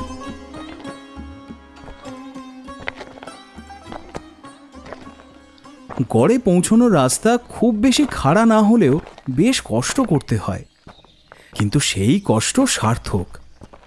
প্রাচীন গড়ের ত্রিসীমানায় কেউ নেই, শুধু প্রকৃতি, পাথর আর ইতিহাস। এমন মিশেল সচরাচর পাওয়া যায় না। এমন জনশূন্য দেখার জায়গা আমাদের দেশে খুব বেশি নেই। অনিল বলল, ভারতীয় পর্যটকেরা জঙ্গল দেখে ফেরত চলে যায়, আর গড় দেখতে আসে শুধু বিদেশিরা। নীলুদা বলল, বিদেশিরা? আচ্ছা, তারা এই শেষ সজ্জার মানে বুঝবে? ওইসব অবতারেরই বা কি মানে করবে তারা? এত সুন্দর একটা গড়, আমাদের একেবারে নিজস্ব জিনিস দেখতে, জানতে, বুঝতে ইচ্ছে করে না কারোর? পাহাড়ি রাস্তা ধরে টুকটুক করে উপরে উঠে যাওয়ার মধ্যেও তো একটা আনন্দ আছে। বুঝি না, এটাও কি উপভোগ করতে ইচ্ছে করে না কারোর? ওই দুর্গের পাশে একটা ঝোপের মধ্যে হঠাৎ চাঞ্চল্য জাগল। অনিল দ্রুত সবাইকে পিছিয়ে আসতে বলল, মুখে আঙুল দিয়ে ফিসফিস করে বলল, সাবধান, বাঘ হতে পারে। এক একটা মুহূর্ত যেন এক একটা ঘন্টা। রুদ্ধশ্বাসভাবে নীলুদারা দাঁড়িয়ে আছে। খানিকক্ষণের মধ্যেই ঝোপের মধ্যে যেন হলুদ কালো ডোরাকাটা কিছু একটার নড়াচড়া দেখা গেল। সুরজিৎবাবু একটা গাছের ডালকে লাঠির মতো বাগিয়ে ধরেছেন। তারপরেই ঝোপ থেকে যে বেরিয়ে এলো তাকে, এ মা, তাকে বাঘ বলা যায় না। আরে হলুদ কালো ডোরাকাটা গেঞ্জি, সঙ্গে একটা সবুজ প্যান্ট পরে একটা রোগা লোক বেরিয়ে এলো, গলায় আবার একটা ক্যামেরা ঝোলানো। সুরজিৎবাবু আর অনিল ওই লোকটার দিকে এগিয়ে গেল, কী সব কথাবার্তা বলল। তারপর লোকটাকে সঙ্গে নিয়ে নীলুদার দিকে এগিয়ে এলো। সুরজিৎবাবু বললেন, ইনি মিস্টার অজয় রানা, ফটোগ্রাফার। এখানে এসেছেন বাঘের ছবি তুলতে। বাঘের ছবি তুলতে এত দূর উনি পারমিশন পেলেন কি করে? উনি নাকি গোটা ভারত জুড়ে বাঘের ছবি তুলে বেড়ান, তাই পারমিশন পেতে অসুবিধে হয়নি। কিন্তু এখানে উনি এসেছেন একটা বিশেষ বাঘের ছবি তুলতে। বিশেষ বাঘ মানে? এবার ওই ভদ্রলোক বললেন, আই হার্ড কি এই জঙ্গলে তাকে সাইট করা গেছে। কাকে? ভদ্রলোক এবার চোখগুলো গোল গোল করে ফিসফিস করে বললেন, এই জঙ্গলের one time attraction, white tiger.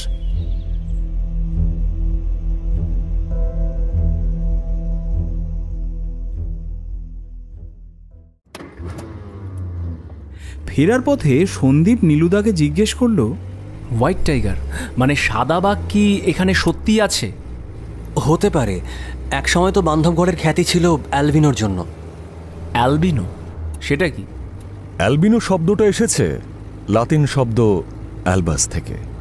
অ্যালবাস বা অ্যালবিনো মানে হচ্ছে সাদা। হলুদ, লাল, বাদামি অথবা কালো রঙের অনুপস্থিতিতে কোনো কোনো জানোয়ারের রং সাদা হয়ে যায়। তখন ওই সব জানোয়ারের পক্ষে তাদের স্বাভাবিক পটভূমিতে বেঁচে থাকাটা সত্যি কঠিন হয়, কারণ তাদের ক্যামোফ্ল্যাজ করার ক্ষমতা থাকে না। অ্যালবিনিজম একটি রোগ। ওই মানুষের মধ্যে যেমন সেটি একটি রোগ, জানোয়ারদের মধ্যেও তাই। মানুষের অ্যালবিনিজম হয় ওই মেলানিনের অনুপস্থিতিতে। তাছাড়া ঘোড়া, কাক এবং আরও নানান জানোয়ার এবং পাখিদের অ্যালবিনো হতে দেখা যায়। অ্যালবিনো বাঘের প্রজন্ম নানা চিড়িয়াখানাতে এবং ব্যক্তিবিশেষের তত্ত্বাবধানেও আজকাল গড়ে উঠছে। তবে জংলি বাঘের মধ্যে অ্যালবিনো এখনও অতি দুর্লভ এবং যুগ যুগান্তর ধরে শিকারীদের কাছে অ্যালবিনো বাঘের আকর্ষণ যে অত্যন্ত তীব্র একথা প্রত্যেক শিকারী মাত্রই জানে। মানে তুমি বলতে চাইছো অ্যালবিনোর জন্য জঙ্গলে চোরা শিকারীদের আগমন হতে পারে? হ্যাঁ, অস্বাভাবিক নয়। আচ্ছা সুরজিৎ বাবু, আপনি চোরা শিকারীদের ব্যাপারে কিছু জানেন? না, সেরকম তো কিছু জানি না আমি। এই যে ফটোগ্রাফার ভদ্রলোকের সাথে দেখা হলো, একে কি আপনারা আগে কোনোদিন দেখেছেন? এনাকে আগে কখনো দেখিনি, তবে এখানে এরকম অনেক ফটোগ্রাফার আসে মাঝে মাঝে। অনিল এতক্ষণ ওদের কথা শুনছিল। তিনি বললেন, স্যার, আমার একটু ডাউট হচ্ছে। এরকম ধরনের ফটোগ্রাফার আমি আগে দেখিনি। আচ্ছা, তাই নাকি? চিন্তা করবেন না স্যার, আমি রামশরণকে দিয়ে খবর নিয়ে নেব। ওরা নিশ্চয়ই ব্যাপারটা জানবে। রামশরণ মানে আপনাদের পরিচিত সেই ফরেস্ট গার্ড? হ্যাঁ স্যার। ওই তো প্রথম আপনাদের রাজাবাবুর মৃতদেহ দেখে, তাই না? আগে হ্যাঁ। আপনার কি মতামত আপনাদের রাজাবাবুর মৃত্যু নিয়ে? রাজাবাবু ওই রাতে জঙ্গলে কেন গেলেন সেটাই তো বুঝতে পারছি না। সেটা বুঝতে পারলে না হয় বুঝতে পারতাম যে কিছু একটা গন্ডগোল আছে, কিন্তু ওই রকম রাত্রিতে জঙ্গলে যাওয়ার তো কোনো কারণই খুঁজে পাচ্ছি না। আচ্ছা, বাড়িতে রামশরণকে একটু ডাকবেন, ওর সাথে কিছু কথা আছে আমার। আচ্ছা স্যার।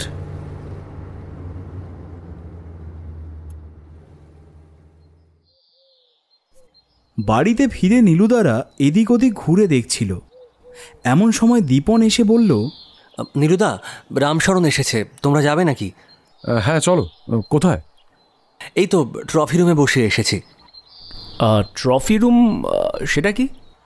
নীলুদা মুচকি হাসল, বলল, চল, গেলেই দেখতে পাবি। দীপনের পিছন পিছন সন্দীপরা এসে পৌঁছালো ট্রফি রুমে। ট্রফি রুম কাকে কেন বলা হয় সন্দীপ এবারে বুঝতে পারল। গোটা ঘর জুড়ে মৃত প্রাণীদের শরীরের বিভিন্ন অংশ স্টাফ করা। কোথাও বাঘের মাথা, কোথাও গোটা বাঘের ছাল, আবার কোথাও হরিণের শিং ইত্যাদি। আচ্ছা, এগুলোকেই ট্রফি বলে, তাই না? হ্যাঁ, এগুলো বোধহয় দীপনদের পূর্বপুরুষদের কীর্তি, তাই না? হ্যাঁ স্যার। অপরিচিত গলার আওয়াজ শুনে নীলুদা ঘুরে তাকালো। একজন মাঝবয়সী লোক, সাধারণ চেহারা, পরনে জঙ্গল প্রহরীদের পোশাক।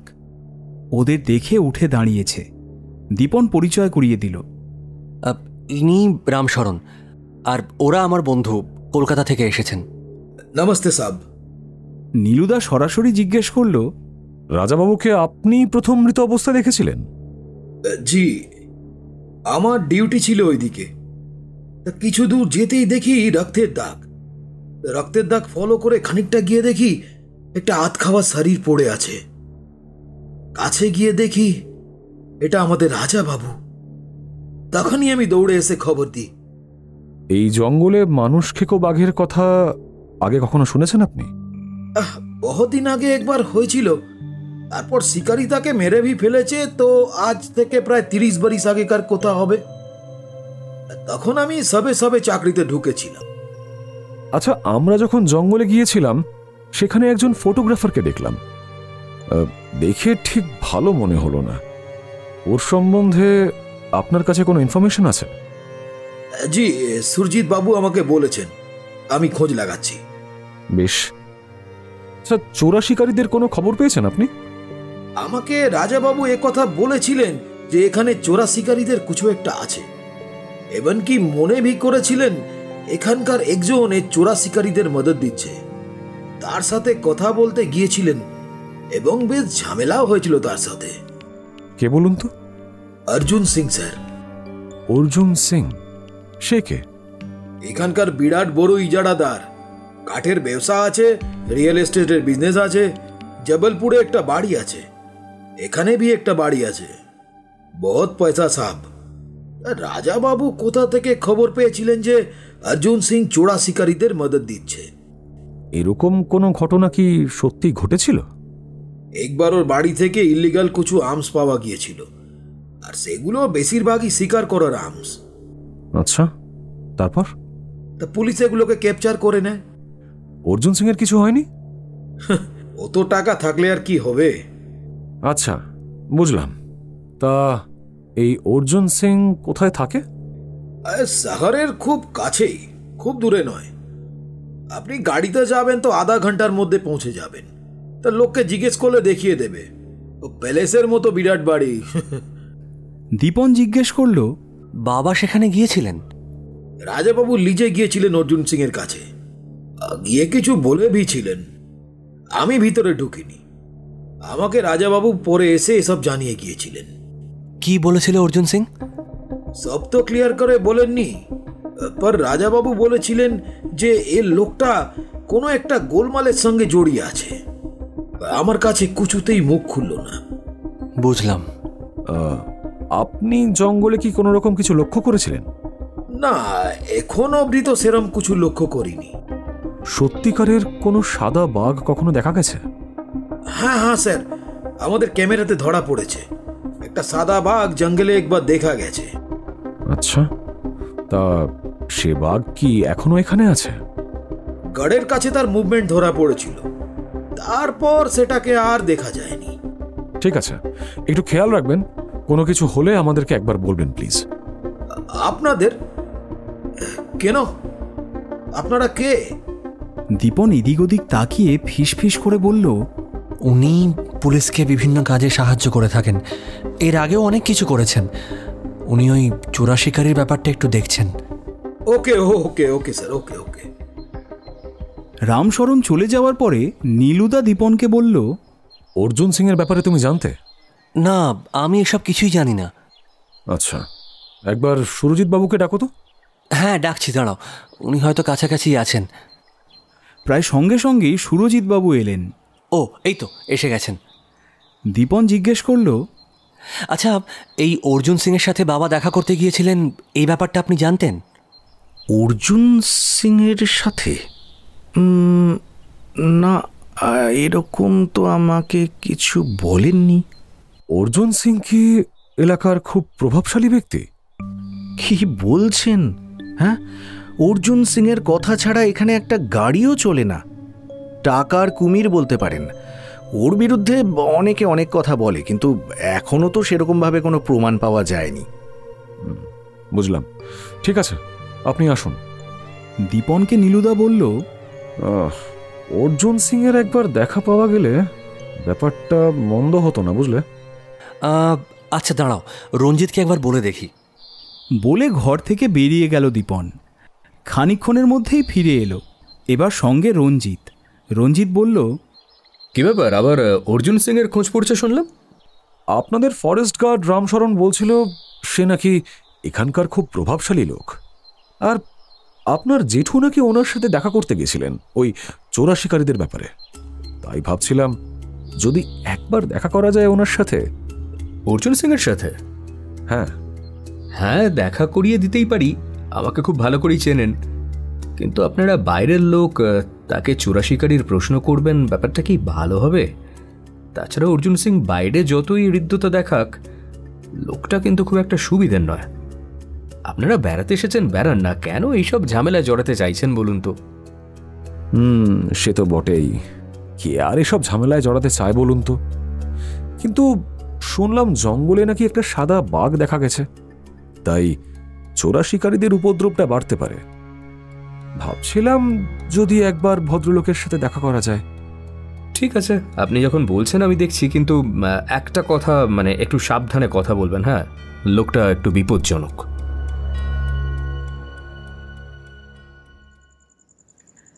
নীলুদা, সন্দীপ আর দীপন রাত্রিবেলায় নিজেদের ঘরে বসে কথা বলছে। দীপন বলল, নীলুদা, কি মনে হচ্ছে বলো তো? বাবার কি স্বাভাবিক মৃত্যু হলো নাকি অন্য কিছু? তোমার বাবা জঙ্গলে কেন গিয়েছিলেন এটা জানতে পারলেই রহস্যটা অনেকটা সমাধান হয়ে যাবে। তবে এই অর্জুন সিং এর সাথে একটু দেখা করার দরকার আছে, কারণ হিসেব অনুযায়ী এই অর্জুন সিং এর সাথে তোমার বাবার একটা কিছু নিয়ে গন্ডগোল হয়েছিল। আর সুরজিতের কথা যদি ঠিক ধরে নিই, তাহলে সেটা চোরা শিকার নিয়েই। এই সব জিনিসগুলো জানাটা খুব দরকার। দেওয়ালে লাগানো একটা ঢাল তরোয়ালের দিকে নির্দেশ করে সন্দীপ জিজ্ঞেস করল, আচ্ছা দীপন, সব ঘরে এইরকম বিভিন্ন অস্ত্রশস্ত্র টাঙানো কেন? আসলে আগেকার দিনে তো শত্রুর অভাব ছিল না, হঠাৎ করে আত্মরক্ষার জন্য এগুলো কাজে লাগানো হতো। যেমন কোন ঘরে দেখবে বিভিন্ন রকমের তরোয়াল আছে, আবার বাবার ঘরে, মানে যেটা রাজার ঘর, সেখানে মন্দিরের যে বিরাট খড়গ, তারই মতো দেখতে একটা ছোট খড়গ আছে। সেটাকে বংশের সৌভাগ্যের লক্ষণ বলেই ধরা হয়। বুঝলাম। তা তোমার বাবা কি বরাবর ওই ঘরেই থাকতেন? হ্যাঁ, আসলে বাড়িতে একটা বড় ঘর আছে, যেটা রাজার ঘর বলেই পরিচিত। মানে যিনি রাজা হন তিনি ওই ঘরে থাকেন। তাহলে এখন তো সেই ঘরে তোমার থাকার কথা। হ্যাঁ, ঘরটাই আসলে প্রথম একটু অস্বস্তি হচ্ছিল, এখন একটু অভ্যস্ত হয়ে গেছি। আচ্ছা, তোমার জেঠু কি সাপের কামড়ে ওই ঘরেই মারা গেছিলেন? মানে সেরকমই তো শুনেছি। শুনেছি মানে তুই দেখিসনি? না, আমি তো তখন এখানে ছিলাম না। আচ্ছা, বুঝলাম। ট্রফি রুমে যেগুলো দেখলাম, সেগুলোর কোনটা তোর বাবা বা দাদুর শিকার করা? দাদু এখানে একদম থাকেননি, শুধু মারা যাবার কয়েকদিন আগে এসেছিলেন। এগুলো বেশিরভাগই রুদ্রনারায়ণের। বাবা, সেই সময়ের জিনিস বেশ ভালো রয়েছে তো। আসলে যত্ন নেওয়া হয় তো। এই বাড়ি সম্বন্ধে খুব একটা বেশি স্মৃতি নেই, তবে এবার যেন এসে বাড়িটা বেশি খালি খালি লাগছে। বাবাও চলে গেল। হ্যাঁ, সে তো বটেই। তবে আমি এটা বোঝার চেষ্টা করছি যে তোমার জেঠু আর তোমার বাবার মৃত্যু একই সূত্রে গাঁথা কিনা। আচ্ছা, তোমার জেঠু কখন মারা গিয়েছিলেন? রাত্রে ঘুমের মধ্যে। তোমার বাবার মৃতদেহ পাওয়া গেল সকালে, উনি মারা গেছেন কিন্তু রাত্রে। এই দুটো ঘটনাকে জোড়ার চেষ্টা করার না নীলুদা, খুব একটা লাভ হবে না, বুঝলে? হ্যাঁ, মানে দুটো ঘটনার মধ্যে তফাৎ অনেক দিনের। জেঠু এতই আগে মারা গেছেন যে তার কোনো কিছু সূত্র যদি থেকেও থাকে, সেটা এখন আর পাওয়া যাবে না। হ্যাঁ, সেটা ঠিকই বলেছ। এখন আমাদের প্রথম কাজ হচ্ছে অর্জুন সিং এর সাথে একবার দেখা করা। আচ্ছা, এই ফটোগ্রাফারের ব্যাপারটা কিন্তু বেশ রহস্যজনক। দেখা যাক রামশরণ কি খবর দেয়। আরও খানিকক্ষণ এটা ওটা গল্প করে দীপন শুতে চলে গেল। নীলুদা সন্দীপকে বলল, সন্দীপ, আমরা এবার শুয়ে পড়ি, বুঝলি? চারিদিকে জঙ্গল, ছমছমে আবহাওয়া, জঙ্গলের মধ্যে রাজবাড়ি। ব্যাপারটা কিন্তু বেশ ভালোই হচ্ছে। দেখা যাক কি হয় এরপর।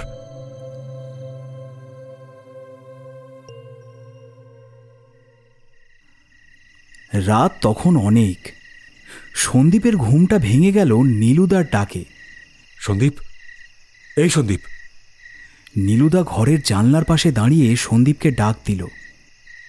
আরে একবার এদিকে আয়, আয় তাড়াতাড়ি একবার। সন্দীপ উঠে এলো। ভালো করে ওই জানলাটা দিয়ে একবার দেখ। সন্দীপ লক্ষ্য করল বাইরে ঘন জঙ্গল, তার মধ্যে ওই মন্দিরের জায়গাটা দেখা যাচ্ছে। একটা ছায়া মূর্তি মন্দির থেকে বেরিয়ে বাড়ির দিকে এগিয়ে আসছে। সন্দীপ জিজ্ঞেস করল, কি ব্যাপার বলো তো? বুঝতে পারছি না। জল খেতে উঠেছিলাম, হঠাৎ মনে হলো বাইরে একটা নড়াচড়ার আওয়াজ পাচ্ছি, আর দেখি একটা ছায়া মূর্তি মন্দিরের ভেতরে ঢুকে যাচ্ছে। তাই তোকে ডাকলাম। ওই দেখ, আবার বেরিয়ে আসছে। একটু লক্ষ্য করতে পারলে। মুখের কথা শেষ হওয়ার আগেই একটা তীব্র চিৎকারে রাতের স্তব্ধতা ভেঙে গেল। গলাটা দীপনের। আর তো চিৎকার করে উঠেছে সে। নীলুদা, সন্দীপ ছুটে বেরোলো ঘর থেকে, দৌড়ে গেল দীপনের ঘরের দিকে। দীপনের চিৎকার শুনে ততক্ষণে সুরজিৎ বাবু এসে হাজির হয়েছেন। ঘরে ঢুকে দেখলো ঘরের দরজা খোলা। দীপন দরজার সামনে প্রায় অজ্ঞান অবস্থায় পড়ে আছে। দীপন, দীপন, এই দীপন। সন্দীপ অনেকবার ডাকলো। সুরজিৎ বাবু কোত্থেকে জল নিয়ে এসে চোখে মুখে ছেটাতে লাগলো। এর মধ্যে উপস্থিত হয়েছেন কেশববাবুও। খানিকক্ষণ পরে দীপনের জ্ঞান ফিরল। কি হয়েছিল? দীপন খানিকক্ষণ হতভম্ব হয়ে রইল, তারপর বলল, সাপ, সাপ, একটা বিরাট সাপ ঢুকেছিল শোবার ঘরে, আমায় কামড়াতে আসছিল। ওইখানে, ওইখানে। সবাই ঘরের দিকে তাকালো। কই, জানলা তো সব বন্ধ। জানলার গোড়াতেই ছিল সাপটা, আমি দেখেছি ওখানে। সবাই তন্ন তন্ন করে ঘরের এদিক ওদিক খুঁজতে শুরু করলো। সুরজিৎ বাবু বললেন, না তো, এখানে তো সাপের লক্ষণ নেই। এই ঘরেই তো দাদা। এক কাজ কর, তুই আমাদের ঘরে এসে শো, এখানে আর শুতে হবে না। সেটাই ভালো, তুই ওনাদের ঘরে গিয়ে শো। আর কালকে সুরজিৎ ভালো করে কার্বলিক অ্যাসিড দিয়ে দেবে। দীপন সন্দীপের ঘরে এসে তখনও হাঁপাচ্ছিল, বারবার বলছিল, কি কি বিরাট সাপ, তুই ভাবতে পারবি না। সত্যি বলছি, একটা বিরাট বড় সাপ। অভিশাপ, অভিশাপ লেগেছে, অভিশাপ। আমার বাঁচার আর সম্ভাবনা নেই, আর সম্ভাবনা নেই আমার বাঁচার। খুব শখ পেয়েছে, ঘুমানোর চেষ্টা কর, বুঝলি? বলে একটু হালকা ঘুমের ওষুধ দীপনকে দিল। সন্দীপকে বলল, ওর দিকে একটু নজর রাখ। নীলুদা একটা টর্চ নিয়ে বাইরে বেরোলো। অনেকক্ষণ এদিক ওদিক ঘুরে ঘুরে যখন ফিরে এলো, ততক্ষণে দীপন ঘুমিয়ে পড়েছে। কি কিছু পেলে? না রে, সাপের তো কোনো চিহ্ন পেলাম না। তাহলে কি দীপন ভুল দেখেছে? না, ও ভুল দেখেনি। কেন? ঘরে একটা গন্ধ আছে, আর সেটা সাধারণত কোনো বন্য প্রাণীর ঘর থেকেই বের হয়। তার মানে সাপটা ছিল, তবে এখন কোন ঘরে রয়েছে সেটা ঠিক বুঝতে পারছি না। তবে গন্ধটা খুব দূরে নেই, কাছাকাছি কোথাও একটা আছে। তাহলে নীলুদা? কিছুই না, আমাদের শুধু একটু চোখ কান খোলা রাখতে হবে।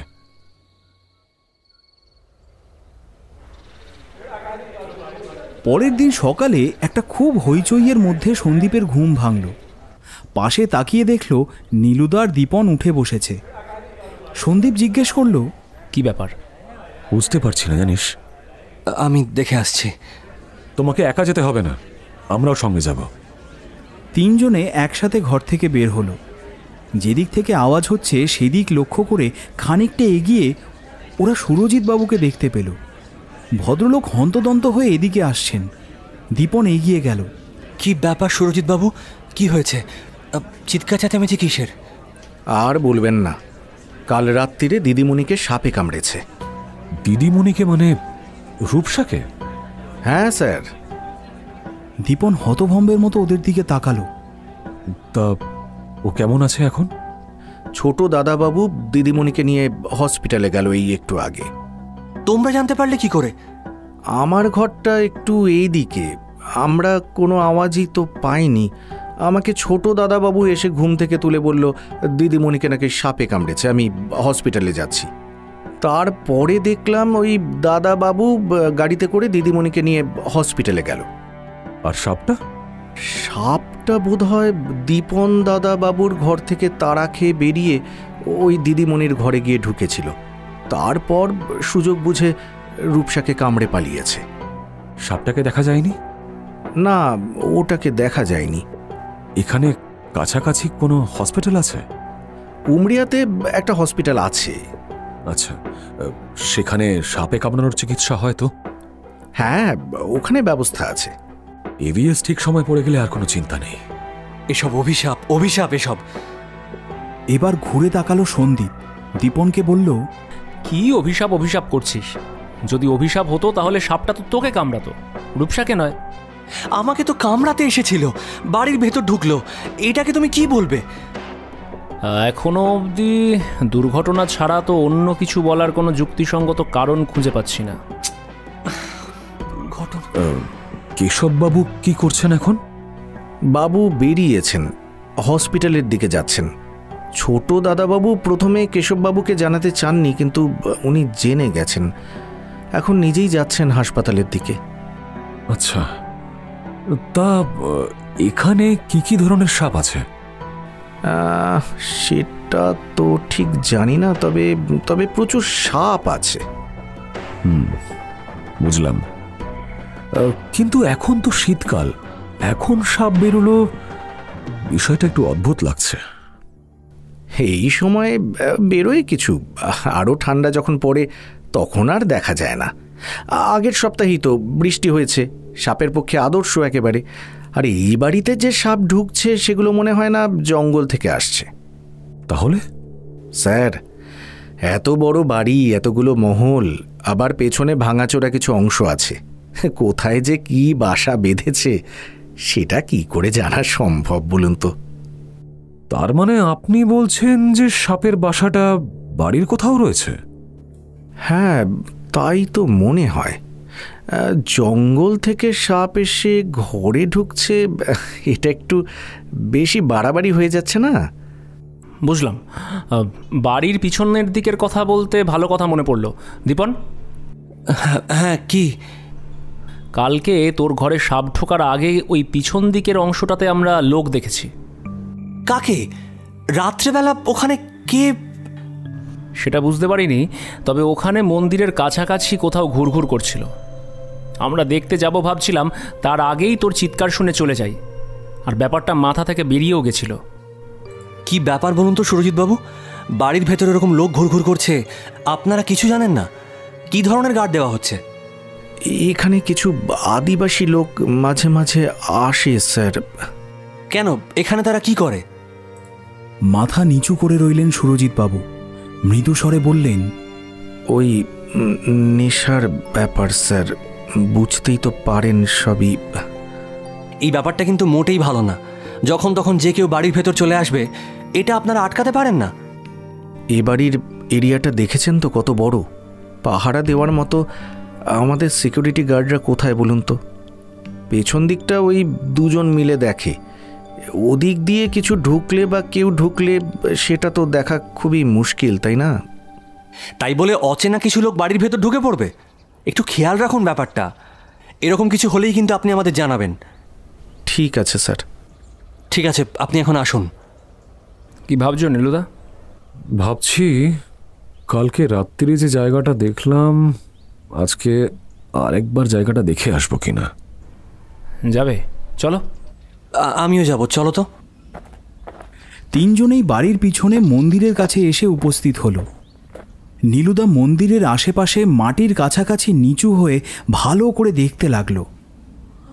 সন্দীপ জিজ্ঞেস করলো, কি খুঁজছো নীলুদা? পায়ের ছাপ? দেখছি কোনো কিছু পাই কিনা, কিন্তু এখানটায় এতই ঘাস জঙ্গল হয়েছে, কিছুই বোঝার উপায় নেই। লোকটা কি মন্দিরের ভেতরে ঢুকেছিল? ঠিক বুঝতে পারিনি, তবে মনে হলো মন্দিরের ভেতরে ঢুকেছিল। সবাই মিলে একবার মন্দিরের ভেতরে ঢুকল।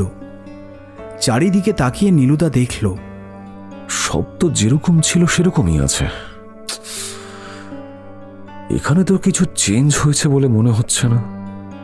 যা ছিল কাল তা আজও আছে। তাহলে লোকটা মন্দিরের ভিতরে ঢুকলো কেন? কেন ঢুকলো? দীপন, একটা কাজ করতে পারবে? কি? মন্দিরটাকে ভালো করে ধুয়ে মুছে পরিষ্কার করাতে পারবে? এখানে কোনো রকম ধুলো চাই না। তাতে কি লাভ হবে? সে লোক যদি কোনো নির্দিষ্ট কারণে মন্দিরে ঢুকে থাকে, তাহলে সে আবার ঢুকবে। যদি জায়গাটা পরিষ্কার থাকে, তাহলে অনেক কিছু বোঝার সুবিধা হতে পারে। শুধুমাত্র মেঝে আর এই বিধিটা করালেই হবে। আচ্ছা, আমি দেখছি। তবে এত বছরের পুরনো তো, কতটা কি হবে জানি না। আর আজকে বাড়িতে যে ঝামেলা, কাউকে পাবো কি না চট করে এদিকে কাজ করার জন্য। আচ্ছা, দেখছি, আমি দেখছি। হ্যাঁ, সেটা ঠিকই বলেছ, তবে তুমি একটু সাবধানে থাকবে। হ্যাঁ, সে আর বলতে। আচ্ছা, তোমার কি মনে হয় বলো তো, এটা কি সত্যিই অভিশাপ? হ্যাঁ, অভিশাপ না হোক, সাপের হাত থেকে সাবধানে থাকা দরকার। আর আজকে তোমাদের ওই সেক্রেটারি সুরজিৎ বাবু, উনি যেন ঘরটাকে ভালো করে কার্বলিক অ্যাসিড দিয়ে পরিষ্কার করার ব্যবস্থা করেন। হ্যাঁ হ্যাঁ, ঠিক বলেছ, আমিও ভুলে গিয়েছিলাম, দেখছি আমি।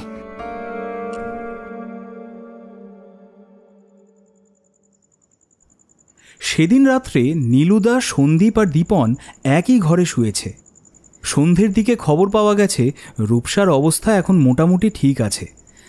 ডাক্তার অবজারভেশনে থাকতে বলেছেন 48 ঘন্টা, তারপরে ছাড়বে। কেশববাবু ফিরে এসেছেন, রঞ্জিত রাতে হাসপাতালেই রয়েছে।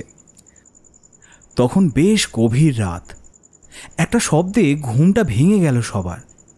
একবার নয়, পরপর দুবার গুলির আওয়াজ। উঠে বসে সবাই এর ওর মুখের দিকে চাইল। গুলির আওয়াজটা এসেছে দূরের জঙ্গলের ভিতর থেকে, আর তারপরেই একটা বাঘের গর্জন ভেসে এলো। একবার নয়, এটাও পরপর দুবার, না 3বার। তারপরে সব চুপচাপ, সবাই একে অপরের দিকে মুখ চাওয়াচাই করল। কি হলো ব্যাপারটা? জঙ্গলের মধ্যে বন্দুকের গুলি আর বাঘের গর্জন এলো কোত্থেকে? বাঘের গর্জন কিন্তু আমরা এই কদিন শুনিনি। শোনা উচিত নয়, কারণ এটা প্রায় বাফার জোনের কাছাকাছি। এদিকে তো বাঘ খুব একটা আসে না। কিন্তু প্রশ্ন হলো, গুলিটা চালালো কে? তাহলে কি সত্যি চোরা শিকারি ঢুকেছে? হ্যাঁ, একটাই উপায়, জঙ্গলে গিয়ে দেখা। এই অন্ধকারে তোমার কি মাথা খারাপ হয়েছে নাকি? কোনো ড্রাইভার যেতে রাজি হবে না। দরকার কি? সন্দীপ তো গাড়ি চালাতে জানে। এই জঙ্গলে রাতের অন্ধকারে যাওয়াটা খুব একটা বুদ্ধিমানের কাজ হবে বলে মনে হচ্ছে না। যে বা যারা গুলি চালিয়েছে তারা নিশ্চয়ই আমাদের সঙ্গে দেখা করবে বলে ওইখানে বসে নেই। হ্যাঁ, সেটা ঠিকই বলেছিস, তবে এবার তো চোরা শিকারি আছে বলেই মনে হচ্ছে, বুঝলি। আরেকটাও সম্ভাবনা আছে নীলুদা। কি? বাঘ যদি কখনো বাফার জোনের ভেতর ঢুকে পড়ে আর বনরক্ষীদের সেটা চোখে পড়ে, তাহলে কিছু ফাঁকা গুলি করে বাঘটাকে তাড়ানোর চেষ্টা করা হয়। এটা তো সেটাও হতে পারে। তুমি যেটা বলছো অস্বাভাবিক নয়, কিন্তু প্রশ্নটা হলো, শুধুমাত্র দুবার বন্দুকের আওয়াজ হয়ে চুপ করে গেল কেন? সাধারণত সমস্ত গ্রামবাসীকে নিয়ে খোল, করতাল, মশাল এইসব নিয়ে বাঘ তাড়ানোর চেষ্টা করে বলে শুনেছি আমি। হ্যাঁ, সেটাও একটা কথা। আরে ওই দিকে দেখো। সন্দীপ জানলা দিয়ে বাইরের দিকে নির্দেশ করল, আগের দিন রাত্রে যেখানে লোক দেখা গিয়েছিল। আবার সেই মন্দিরের ভেতর থেকে দুজন লোক বেরিয়ে এসেছে। লোক দুজন এদিক ওদিক দেখে দৌড়ে বাড়ির ভাঙা অংশটার দিকে মিলিয়ে গেল। ঘর থেকে আর তাদের দেখা গেল না।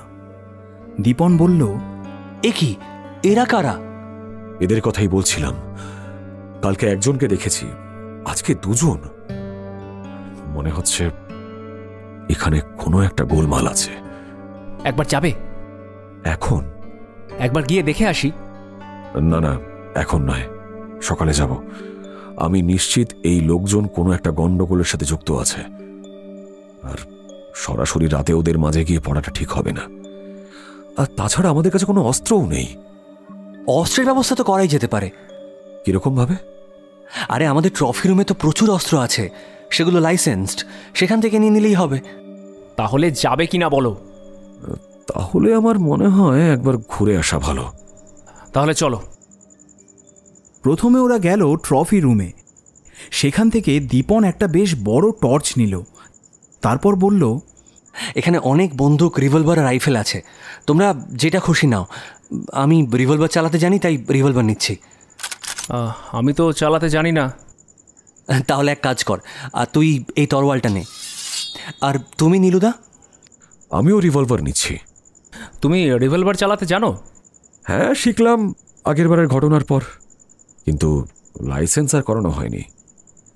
একের পর এক যেসব ঘটনার মধ্যে জড়িয়ে পড়ছি, তাতে মনে হচ্ছে এবারে লাইসেন্সটা নিতেই হবে। এবারে তিনজনে বাড়ির পেছন দিকে যেখানে লোক ছিল সেখানে উপস্থিত হলো। লোকগুলোকে যেদিকে যেতে দেখা গিয়েছিল সেদিকে ওরা এগিয়ে গেল, কিন্তু ওখানে কারোর কোনো অস্তিত্ব নেই। রাস্তাটা বেশ খানিকটা গিয়ে জঙ্গলের মধ্যে মিশে গেছে। মন্দিরের ভিতরটা একবার দেখবে নাকি? মনে হয় না কিছু আছে, তবুও দেখে আসি। মন্দিরের ভেতরে কিছু পেল না ওরা। সন্দীপ বলল, কিন্তু প্রশ্নটা হলো মন্দিরের ভেতর থেকে কিভাবে বেরোচ্ছে? মন্দিরের ভেতরে গিয়ে আশ্রয় নিচ্ছে নাকি কোনো একটা গন্ডগোল রয়েছে এই মন্দিরকে ঘিরে? সকালে একবার দেখতে হবে। আর দীপন, কালকে সকালে পারলে ভাবছি একবার জঙ্গলেও যাব, বুঝলে? আচ্ছা ঠিক আছে, ব্যবস্থা করব। ঘরে ফিরে নীলুদা বলল, আমার মনে হয় রিভলভারগুলো নিজেদের কাছে রাখাই ভালো। পরিস্থিতি খুব একটা ভালো নয়। সেটা ঠিকই বলেছ, কিন্তু সন্দীপ, তুই তরোয়াল নিয়ে ঘুরে বেড়ালে লোকের চোখে পড়ে যাবি। তার থেকে তোকে অন্য একটা জিনিস দিচ্ছি, এটা আমাদের পূর্বপুরুষের জিনিস। বলে একটা আলমারি থেকে বার করে দিল একটা চামড়ার খাপে ঢোকানো ঝকঝকে ছোরা। বলল, এটাকে বলে হান্টিং নাইফ। বন জঙ্গলে এটা ব্যবহার করা হয়। এর গোড়ায় একটা স্প্রিং আছে। এই ফলাটাকে ধরে ঢুকিয়ে দিলে জিনিসটা অনেক ছোট হয়ে যাবে, আবার স্প্রিংয়ে চাপ দিলেই বেরিয়ে আসবে। জিনিসটা ক্যারি করার সুবিধে। সন্দীপের জিনিসটা দেখে বেশ পছন্দ হয়েছিল। একবার হাত বুলিয়ে বলল, তাহলে এটা আমি রাখছি। হ্যাঁ সেটা রাখ, কিন্তু বাড়ির বাকি কাউকে বলার দরকার নেই যে ট্রফি রুম থেকে অস্ত্র নিয়ে তোদের কাছে রেখেছিস, ঠিক আছে? আচ্ছা ঠিক আছে। নীলুদা, রিভলভারটা হাতে থাকলে মনে বেশ একটা জোর পাওয়া যায়, কি বলো?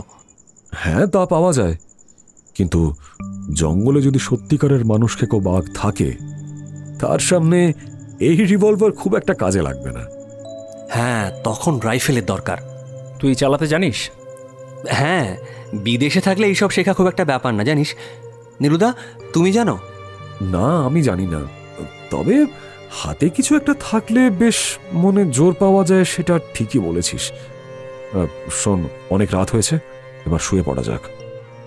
আজ রাতে আর কিছু ঘটবে বলে তো মনে হচ্ছে না।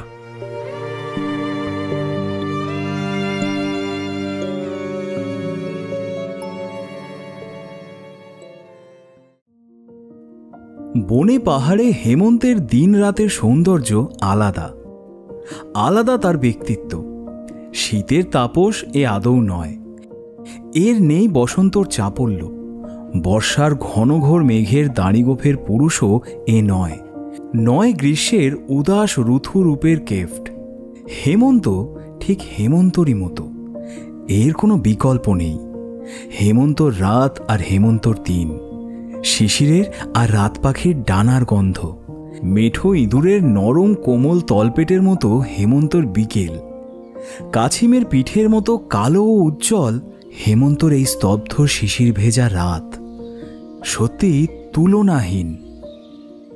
আর সকাল ঠিক তার বিপরীত।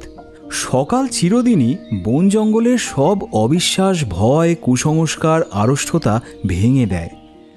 যেই ভোরে একটু করে আলো ফুটতে থাকে, তারপর সেই আলো ক্রমশই ছড়িয়ে যেতে থাকে, তীব্রতর হতে থাকে। মনের উপর থেকে সব রকম আচ্ছন্নতা কুয়াশারি মতো কেটে যায়।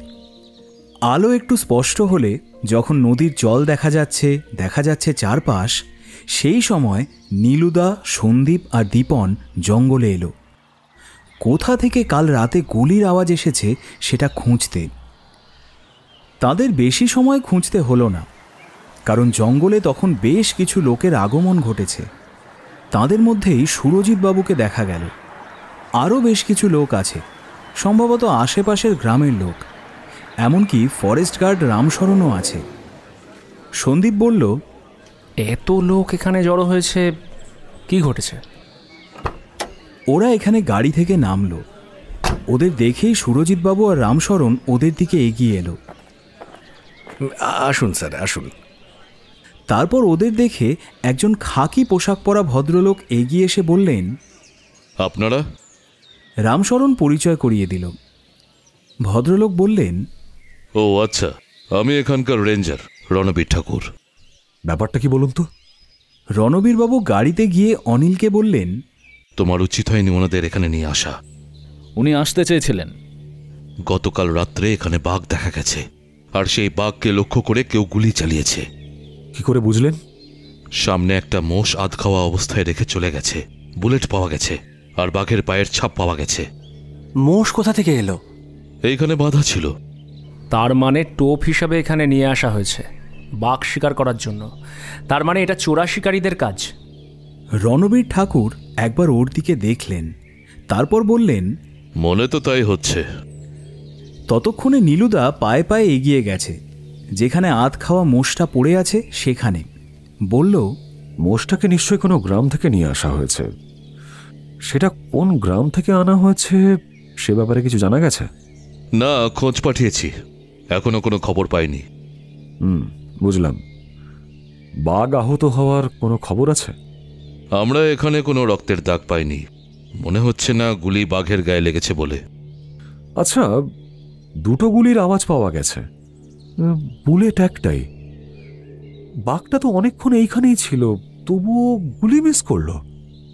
রণবীর ঠাকুর অনেকক্ষণ ধরে নীলুদার গতিবিধি দেখছিলেন, তারপর একটু এগিয়ে গিয়ে বললেন, আপনি কে বলুন তো? দীপন এগিয়ে গিয়ে ফিস ফিস করে কানে কানে কি যেন বলল। একবার নীলুদার দিকে তাকালেন ভদ্রলোক, তারপর বললেন, সরি, আমি বুঝতে পারিনি। যে গুলিটা পেয়েছেন সেটা কি রাইফেলের নাকি অন্য কোনো বন্দুকের? রাইফেলের, খুব সম্ভবত শিকারের জন্য উপযুক্ত রাইফেলের। টেস্ট করে তারপর বোঝা যাবে। এখন প্রশ্ন হলো, দ্বিতীয় গুলিটা কোথায় গেল? সেটা যদি বাঘের গায়ে না লেগে থাকে তাহলে আশেপাশেই কোথাও আছে। বাঘের পায়ের ছাপ দেখে কিছু বোঝা যাচ্ছে যে কোন দিকে গেছে? এই যে পাশের নদীর ধারের বালিতে কিছু পায়ের ছাপ পাওয়া গেছে, তারপর জঙ্গলে ঢুকে যাওয়ার পর আর একটাও ছাপ নেই। তবে মনে হচ্ছে গুলি চালানোর পরে জঙ্গলের ভেতরে ঢুকে গেছে। তার মানে? নীলুদা মাটির দিকে দেখতে দেখতে বলতে লাগলো, প্রথম গুলি চলল, বাঘ উঠে পালালো, আবার গুলি চলল, কিন্তু সেটাও গায়ে লাগলো না।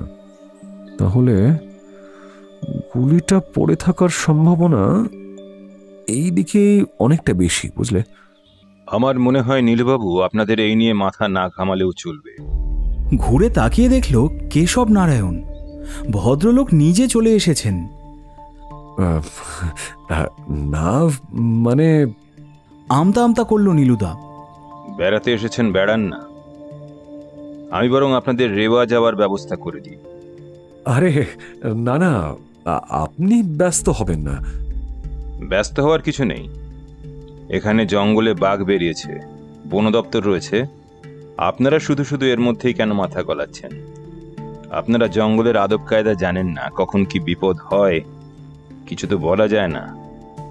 আমি বলি কি, আপনারা বেরিয়ে আসুন, তারপরে না হয় আবার এখানে ফিরে আসবেন। নীলুদা সন্দীপ মুখ চাওয়াচাই করল। বেশ, আপনি যখন বলছেন তাই হবে। তারপর নীলুদা রণবীর বাবুকে বলল, আচ্ছা বলছিলাম, আপনার সাথে একটু কথা বলা যায়? হ্যাঁ, বলুন না। আপনি হয়তো শুনেছেন আমাদের বন্ধু দীপনের বাবাও এই জঙ্গলে বাঘের হাতে। হ্যাঁ, আমি জানি ব্যাপারটা। তার মানে কি বাঘটা নরখাদক? তার কোনো রকম প্রমাণ এখনো পাওয়া যায়নি। এখনো আশেপাশের গ্রামগুলো থেকে কেউ কোনো রকম বাঘের আক্রমণের কথা বলেনি, তাই আশা করি বুঝতেই পারছেন যে একটা বাঘকে নরখাদক ডিক্লেয়ার করে দেওয়া যায় না। আমি আপনাকে যেটা বলতে চাইছি সেটা হচ্ছে যে এখানে একজনের নাম শুনলাম এসে, ওই অর্জুন সিং। উনি কেমন লোক? আমার মনে হয় আপনারা রেওয়াটা ঘুরেই আসুন। অর্জুন সিং এর সম্পর্কে প্রশ্ন করা আর আগুন নিয়ে খেলা একই। আমি জানি যে আপনি বিভিন্ন কাজে পুলিশকে সাহায্য করে থাকেন, কিন্তু এই জঙ্গলে বা এই বান্ধবগড় অঞ্চলে অর্জুন সিং এর শেষ কথা। না, আমি জানতে চেয়েছিলাম যে উনি লোকটা কেমন। দেখুন, আমরা একবার খবর পেয়েছিলাম যে উনি হয়তো কোনো রকম ভাবে পোচিং মানে চোরা শিকারীদের সঙ্গে যুক্ত, কিন্তু কেউ কোনো প্রমাণ পায়নি।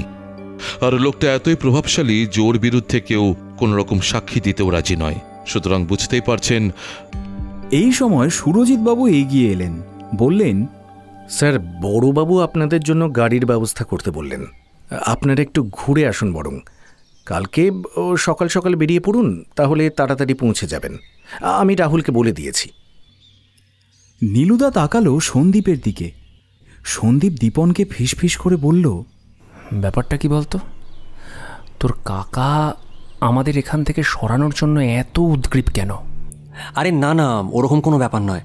আসলে বুঝতেই পারছিস তো, জঙ্গলে একটা নরখাদক বেরিয়েছে। এবার হয়তো জঙ্গলটা খুব একটা সেফ না, সেজন্যই কাকা চাইছেন না যে অতিথিদের কিছু হোক। রাজবংশের কাছে অতিথিদের ব্যাপার খুব সাবধানের, তাই যাতে কোনো দুর্ঘটনা না ঘটে তিনি রিস্ক নিতে চাইছেন না। তোরা এরকম ভাবিস না তো। ঠিক আছে, ঠিক আছে।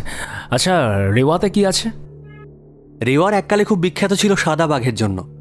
আর রয়েছে ওই রানীমহল, নাচমহল, প্রাসাদোপম দুর্গ আর নানান মন্দির। রেওয়ারের নবতম আবিষ্কার হচ্ছে মাদিঘাট পাহাড়ি অরণ্যে 20 একর ব্যাপ্ত বৌদ্ধ বিহার। সম্রাট অশোকের সময়ের 32টি স্তূপ, 24টি মনাস্ট্রি, এমনকি গুহাচিত্র সম্বলিত 30টা রক শেল্টারও আছে। ইনফ্যাক্ট প্রস্তর যুগেরও কিছু নিদর্শন আছে মাদিঘাটে। ইন্টারেস্টিং।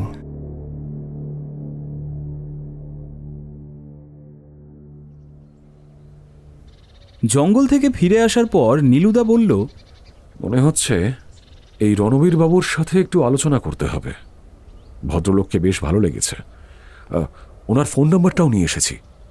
তোমার কি মনে হচ্ছে নীলুদা, এটা কি অর্জুন সিং এর কাজ? এখনো লোকটাকে তো চোখে দেখিনি, তবে লোকটার নাম যতই শুনছি ততই লোকটাকে দেখার ইচ্ছে করছে। চলো না দীপন, আজকে অর্জুন সিং এর সাথে একবার দেখা করে আসি। মানে একেবারে সরাসরি বাঘের গুহায় মাথা ঢোকানো কি ঠিক হবে? আরে চলো না, কিচ্ছু হবে না। তুমি তো বাড়ি চেনো ওনার। অর্জুন সিং এর বাড়ি সবাই চেনে, আর আমি না চিনলেও রাস্তায় জিজ্ঞেস করে চেনা যাবে। চলো তাহলে বেরিয়ে পড়া যাক। খানিকক্ষণের মধ্যে লোককে জিজ্ঞেস করে অর্জুন সিং এর বাড়িতে গিয়ে পৌঁছল নীলুদা, সন্দীপ আর দীপন। প্রথমে দেখা গেল একটা বেশ উঁচু সাদা রঙের গেট, যার উপরে কয়েকজন মানুষ আরাম করে বসতে পারে। বোধহয় উৎসবের সময় বাজনাদাররা এখানে বসে সানাই টানাই বাজায়। গেটের পাশে দুজন মিলিটারির মতো পোশাক পরা দারোয়ান। তারা জিজ্ঞেস করল কি চাই। দীপন নিজের পরিচয় দিয়ে বলল, অর্জুন সিং এর সঙ্গে দেখা করতে চাই আমরা। ওরা দীপনের পরিচয় পেয়ে স্যালিউট করে লোহার দরজা খুলে দিল। গাড়িটা ঢুকে গেল ভিতরে। দুপাশে বাগান, মাঝখান দিয়ে লাল সুরকির রাস্তা। আসল বাড়ি অনেকটা ভিতরে। দূর থেকে খুব একটা বড় বাড়ি মনে হয় না, তবে বাগান অনেকখানি। এ বাড়ির রং ধবধবে সাদা। কয়েক ধাপ সিঁড়ি দিয়ে ওঠার পর আগাগোড়া মার্বেল পাথরের একটা বেশ চওড়া বারান্দা। সেই বারান্দার ওদিকে কয়েকটি ঘর। বারান্দার এক কোণ থেকে দুটো মস্ত বড় কুকুর ছুটে এলো এদিকে। কুকুর দুটো কাছে আসবার আগেই একটা ঘরের দরজা খুলে বেরিয়ে এলো একজন মাথায় পাগড়ি পরা লোক। সে শীষ দিতেই কুকুর দুটো থেমে গেল। নীলুদা বলল, ভালো জাতের কুকুর, ডোবারম্যান।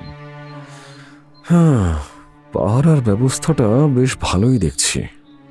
পাগড়ি পরা লোকটি বিনীতভাবে বলল, আসুন আসুন, ভেতরে আসুন। ঘরটির মধ্যে খয়েরি রঙের পুরু কার্পেট পাতা, প্রায় 14-15টা সোফা সেট। অন্তত 40-50 জন লোক একসঙ্গে বসতে পারে। উপরে ঝুলছে 3খানা ঝাড়বাতি।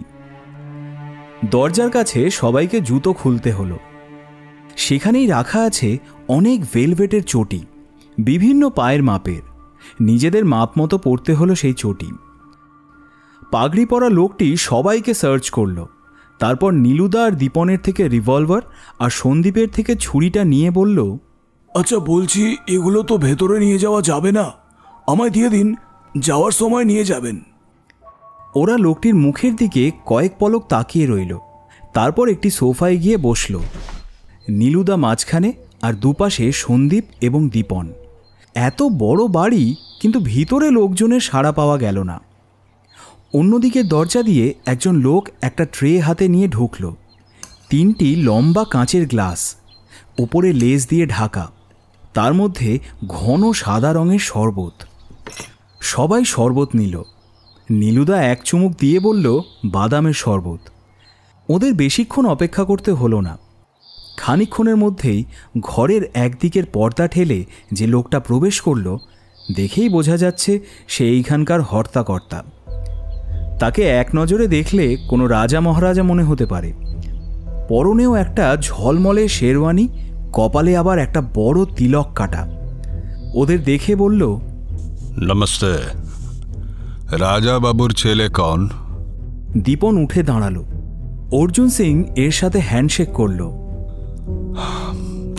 রাজা বাবু বহুত ভালো আদমি ছিলেন। এনারা? এনারা আমার বন্ধু। বসুন বসুন। হ্যাঁ, বলুন কি ব্যাপার? আপনি তো জানেন যে রাজাবাবু মারা গেছেন জঙ্গলে বাঘের হাতে। হ্যাঁ, বহুত বদনসিব ছিল ভদ্রলোকের। আমরা শুনেছি যে তার আগেই উনি নাকি আপনার কাছে এসেছিলেন কোনো একটা বিষয় নিয়ে কথা বলতে। আপনাদের মধ্যে কি কথা হয়েছিল সেটা জানতে পারি? অর্জুন সিং খানিকক্ষণ কোনো কথা না বলে নীলুদার চোখের দিকে তাকিয়ে রইলেন।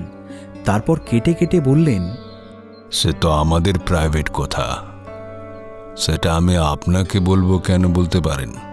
আপনি নাও বলতে পারেন, কিন্তু ঘটনা হচ্ছে উনি আপনার কাছ থেকে বেরিয়ে আসার পরই উত্তেজিত হয়ে পড়েন এবং তার 2-1 দিনের মধ্যেই উনি মারা যান। আর আমরা এও খবর পেয়েছি যে এই অঞ্চলে একটা চোরা শিকারীদের গ্যাং নাকি অপারেট করছে, আর উনি সেটার ব্যাপারেই আপনার সাথে কথা বলতে এসেছিলেন। আপনি কি বলতে চাইছেন আমি চোরা শিকারীদের অপারেট করেছি? হ্যাঁ, আমি কিছুই বলতে চাইছি না। আমি শুধু জানতে চাইছি আপনাদের মধ্যে কি কথা হয়েছিল। সে আমি আপনাকে বলতে পারবো না। আরে কেন বলতে পারবেন না সেটাই তো জানতে চাইছি। দেখুন, আমি ব্যস্ত মানুষ আছি, অনেক লোকের সঙ্গে আমার এমন অনেক কথা হয়, সেগুলো তারা আমাকে বিশ্বাস করে বলেন যে আমি কাউকে বলবো না। এই বিশ্বাস রেখে রাজাবাবুর সাথে আমার কথা হয়েছিল, সেগুলো তো আমি আপনাদের বলতে পারবো না। চোরা শিকারীদের কথা বলছেন? এখানে কেউ একটা অপারেট করছে আমিও শুনেছি, কিন্তু তার সাথে আমার কোনো যোগাযোগ নেই। এবার বিশ্বাস করা বা না করা আপনাদের ব্যাপার। শুনেছি আপনার বাড়ি থেকে একবার চোরা শিকারীর অস্ত্র পাওয়া গিয়েছিল। চুপ করে রইলেন অর্জুন সিং। তারপর আবার কেটে কেটে বললেন, আপনারা রাজাবাবুর ছেলের দোস্ত বলে আমি কিছু বলছি না, তবে এটুকু জেনে রাখুন, চোরা শিকারীদের অস্ত্র শস্ত্র ছাড়াও আমার বাড়িতে অনেক রকম অস্ত্র শস্ত্র আছে। দরকার হলে সেগুলো ব্যবহার করা লোকও আছে। আর আমার পোষা কুকুরটা বেশিক্ষণ পছন্দ করে না বাইরের লোকে ঘরে থাকুক। এই কথার পর আর বসে থাকা যায় না, ওরা উঠে পড়ল। বেরোবার আগে নীলুদা বলল, বেশ, আপনি আমাদের সাহায্য করলে ভালোই করতেন। ঠিক আছে, পরে যদি কখনো মনে হয় আমাদের কিছু জানাতে চান, তাহলে রাজবাড়িতে একবার খবর দেবেন। নমস্তে। অর্জুন সিং দরজার দিকে হাত দেখিয়ে দিলেন।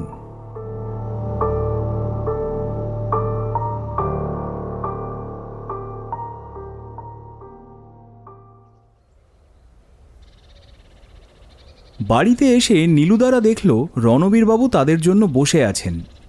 বলুন, কি ব্যাপার? আরে আপনাদের জন্যই বসেছিলাম। কোথাও গিয়েছিলেন নাকি? হ্যাঁ, ওই অর্জুন সিং এর সাথে দেখা করতে। অর্জুন সিং এর সাথে? কেন? একটু জরিপ করে এলাম ভদ্রলোককে। আপনি বলুন, কি ব্যাপার? আমি আসলে আপনাদের বলতে এলাম যে ওখানে আর একটা বুলেটও পাওয়া গেছে। তাই নাকি? কিন্তু সেটা অন্য বন্দুকের। আচ্ছা, তার মানে ওরা 2 জন লোক ছিল। সেটা তো বটেই, কিন্তু যেটা অদ্ভুত ব্যাপার সেটা হচ্ছে ওই গুলিটা কোনো রাইফেলের গুলি না। রাইফেলের গুলি নয়? তাহলে? ওটা পিস্তলের গুলি। পিস্তলের গুলি? জঙ্গলে বাঘ শিকার করতে পিস্তল নিয়ে কে আসে? সেটাই তো। তার মানে আপনি বলতে চাইছেন ওখানে 2 জন লোক উপস্থিত ছিল, তাদের একজনের উদ্দেশ্য বাঘ শিকার হলেও আরেকজনের উদ্দেশ্য অন্য কিছু ছিল? সেটা এখনো বুঝতে পারছি না, তবে পিস্তল হাতে বাঘ শিকার করতে যাওয়াটা একটু অস্বাভাবিক বলেই মনে হচ্ছে। আর একটা জিনিস। কি? আমাদের রেকর্ড অনুযায়ী যেখানে গুলিটা চলেছে সেখানে অলরেডি কিন্তু একটা বাঘের থাকার কথা। তার মানে? আপনারা হয়তো জানেন না যে প্রত্যেকটা বাঘের নিজস্ব এলাকা থাকে। ওরা সাধারণত অন্যান্য বাঘের এলাকায় ঢোকে না। মানে আপনি বলতে চাইছেন এটা সেই সাদা বাঘটা নয়? না, সাদা বাঘটাকে একবারই দেখা গেছে ওই গড়ের কাছে। ও যদি অন্য জঙ্গল থেকে এসে থাকে, ওর হয়তো এখনো নিজের এলাকা তৈরি হয়নি। যেখানে গুলি চলেছে সেখানে সাদা বাঘটাই ছিল নাকি অন্য কোনো বাঘ ছিল সেটা বলা বেশ মুশকিল। সন্দীপ জিজ্ঞেস করলো, ওখানে যে পায়ের ছাপ পাওয়া গেছে সেটার সাথে আপনাদের কাছে যে সব কটা বাঘের পায়ের ছাপ রয়েছে সেগুলো ম্যাচ করলে বেরোবে না? ভদ্রলোক সন্দীপের দিকে প্রশংসার চোখে তাকালেন, বললেন, সেটা চেক করার জন্য পাঠিয়ে দিয়েছি, কিন্তু আমার কি মনে হচ্ছে বলুন তো? কি? না থাক, এক্ষুনি না, আগে কিছু প্রমাণ হাতে পাই তারপর বলবো। এই সময় দরজার বাইরে পায়ের শব্দ শোনা গেল। খানিকক্ষণের মধ্যেই ঘরে ঢুকলেন কেশব নারায়ণ। সরাসরি নীলুদার দিকে তাকিয়ে জিজ্ঞেস করলেন, আপনারা অর্জুন সিং এর বাড়িতে গিয়েছিলেন? হ্যাঁ, আমি নিয়ে গিয়েছিলাম। কেন? না মানে ওই চোরা শিকারীদের ব্যাপারে কথা। নীলুদা দীপনকে থামিয়ে দিয়ে বলল, কেন বলুন তো? যাওয়ার ব্যাপারে কোনো নিষেধাজ্ঞা আছে নাকি? আপনি অর্জুন সিংকে গিয়ে অপমান করে এসেছেন। অর্জুন সিং এর সাথে আমাদের বাড়ির খুব একটা খারাপ সম্পর্ক নয়। আপনি হয়তো জানেন যে অর্জুন সিং লোকটা খুব একটা সুবিধের নয়। নেহাত আমাদের এখানে সবাই সম্মান করে চলে বলে আপনাকেও কিছু বলেনি, কিন্তু আমি আপনাকে বারবার বলছি, এখানে এসে আপনার ওই তদন্তের কাজ বন্ধ করুন। এখানে কোনো কিছু ঘটেনি। জঙ্গলের মধ্যে বাঘ সিংহ অনেক কিছু বেরোয়, সেগুলো দেখার জন্য এনারা আছেন। আপনারা ঘুরতে এসেছেন, ঘুরতে থাকুন। আর যদি আপনাদের মনে হয় ঘোরা হয়ে গেছে তাহলে আপনারা। কাকা, কি হচ্ছে কি? না, তোমার অতিথিদের বলে দাও যেন নিজেদের সীমানার মধ্যে থাকেন। আপনাদের জন্য আমি গাড়ি বলে রেখেছি, কাল ও আপনাদের রেওয়াতে নিয়ে যাবে। আপনারা ঘুরুন, আনন্দ ফুর্তি করুন, অহেতুক লোকের পেছনে লাগবেন না। এমন কোনো কাজ করবেন না যাতে আমাদের পরিবারের সম্মান নিয়ে টানাটানি হয়। আমাদের পরিবারের ব্যাপার পরিবারের লোকেরা বুঝে নেব। আমি কিন্তু আপনাদের একই কথা বারবার বলছি, আশা করি আপনারা এটা মাথায় রাখবেন। কেশব নারায়ণ বেরিয়ে গেলেন। সবাই চুপ করে বসে রইল। খানিকক্ষণ পরে দীপন বলল, কিছু মনে করো না নীলুদা, তুমি তো আগেই জানো যে পারফিউমের গন্ধটা বেশ উগ্র, তাই না সন্দীপ? পারফিউমের গন্ধ কোথায় পেলেন আপনি? কেন আপনি পেলেন না? কেশব নারায়ণ আসার পরই একটা গন্ধ পেলাম, আর আগের দিনও এই গন্ধটা পেয়েছিলাম আমি। এটা পারফিউমের গন্ধ নয় নীলুবাবু। তাহলে? অত্যন্ত দামি বিদেশি একটা বিশেষ প্রকার মদের গন্ধ। মদের গন্ধ? আপনি হয়তো জানেন না যে কেশব নারায়ণের সংগ্রহে অত্যন্ত দামি দামি কিছু মদ আছে। যখন আমাদের ওপরতলার অফিস থেকে সাহেবরা আসেন তখন তাদের সাথে যে কেশব নারায়ণের আলাপ করিয়ে দিতে হয় তার একটা মূল কারণ হলো ওই মদের কালেকশন। এই গন্ধটা আমার অত্যন্ত পরিচিত। এটা অত্যন্ত দামি একটা মদের গন্ধ। উনি নিয়মিত মদ্যপান করে থাকেন। নীলুদা দীপনের দিকে তাকালো। আমি অত কিছু জানি না, তবে কাকার ঘরে একটা সেলার আছে সেটা আমি জানি। বুঝলাম। তার মানে উনি মদ্যপান করে কথাগুলো বলতে এসেছিলেন। তবে আগের দিন তো যখন উনি এসেছিলেন তখনও এই গন্ধটা পেয়েছি। তার মানে উনি নিয়মিতই মদ্যপান করেন। একদম। তবে নীলুবাবু, আপনি ভাববেন না, আপনি ঘুরে আসুন। আমি দেখি এদিকে কতটা এগোনো যায়। যদি কয়েকটা ব্যাপার একটু মেলাতে পারি তাহলে না হয় একবার। আপনি ঘুরে আসুন, তারপর আলোচনা করব। এই বলে রণবীরবাবু ঘর থেকে বেরিয়ে গেলেন। নীলুদা সন্দীপকে বলল, এবার একটাই প্রশ্ন হচ্ছে যে পিস্তল নিয়ে জঙ্গলে কে যেতে পারে? নীলুদা, এরকমও তো হতে পারে প্রথম দিকে রাইফেল চালিয়েছিল, তারপরে গুলি শেষ হয়ে গিয়েছিল, তাই পিস্তল থেকে গুলি চলেছে। আরে রাইফেলে একটা গুলি নিয়ে কেউ শিকার করতে যায় না সন্দীপ। তাহলে কি? সেটাই তো আসল প্রশ্ন। তোমার কি মনে হচ্ছে নীলুদা, অর্জুন সিংহ কি এর সঙ্গে জড়িত? বুঝতে পারছি না রে, লোকটা খুব একটা সুবিধের মনে হচ্ছে না। বর্তমানে গল্পের ভিলেন কি তাহলে অর্জুন সিং? চুপ করে রইল নীলুদা। তারপরে বলল, জঙ্গলে যে ওই মোষ পাওয়া গেল, মানে আশেপাশের গ্রামের সাথে যোগাযোগ আছে এমন কেউ টোপ দিয়েছে। কিন্তু এটা এমন জায়গা যেটা অন্য বাঘের এরিয়া। যদি সাদা বাঘ শিকারী উদ্দেশ্য থাকে তাহলে যেখানে সাদা বাঘ দেখা গেছে সেখানে নয় কেন? নাকি কোনোভাবে সাদা বাঘের গতিবিধি কেউ জানতে পারছে? এই প্রশ্নগুলো বড় জটিল সন্দীপ। একটা ব্রেন ওয়েভ দরকার। ব্রেন ওয়েভ অবশ্য এসেছিল, কিন্তু সেটা যে এরকমভাবে আসবে তা কেউ আশা করেনি।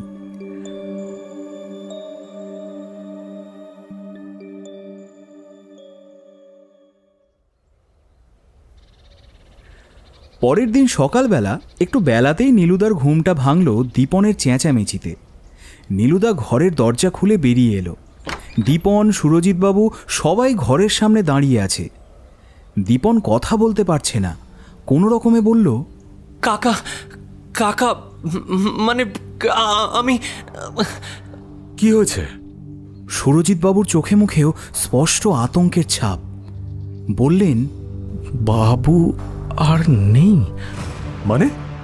রামশরণ নিচে এসেছে, বলছে জঙ্গলে বাবু আর রেঞ্জার সাহেব পড়ে আছে, বাঘে খেয়েছে।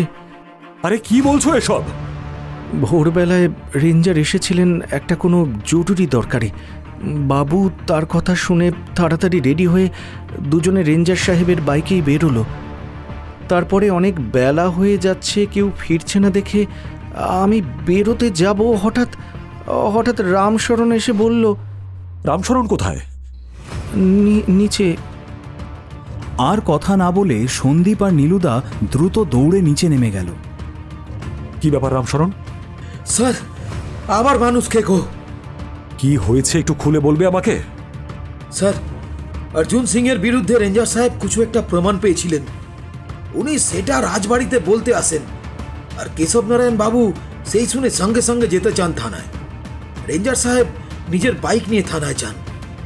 থানায় যাবার জন্য জঙ্গলের মধ্যে দিয়ে যে শর্টকাট রাস্তাটা, সেই রাস্তায় ওত পেতেছিল বাঘটা, বাইকের ওপরে অ্যাটাক করে। চলন্ত বাইকের উপরে বাঘ আক্রমণ করলো? বিষয়টা কিছু বুঝতে পারছি না। হ্যাঁ স্যার, খুব রেয়ার ঘটনা, কিন্তু এটাই হয়েছে।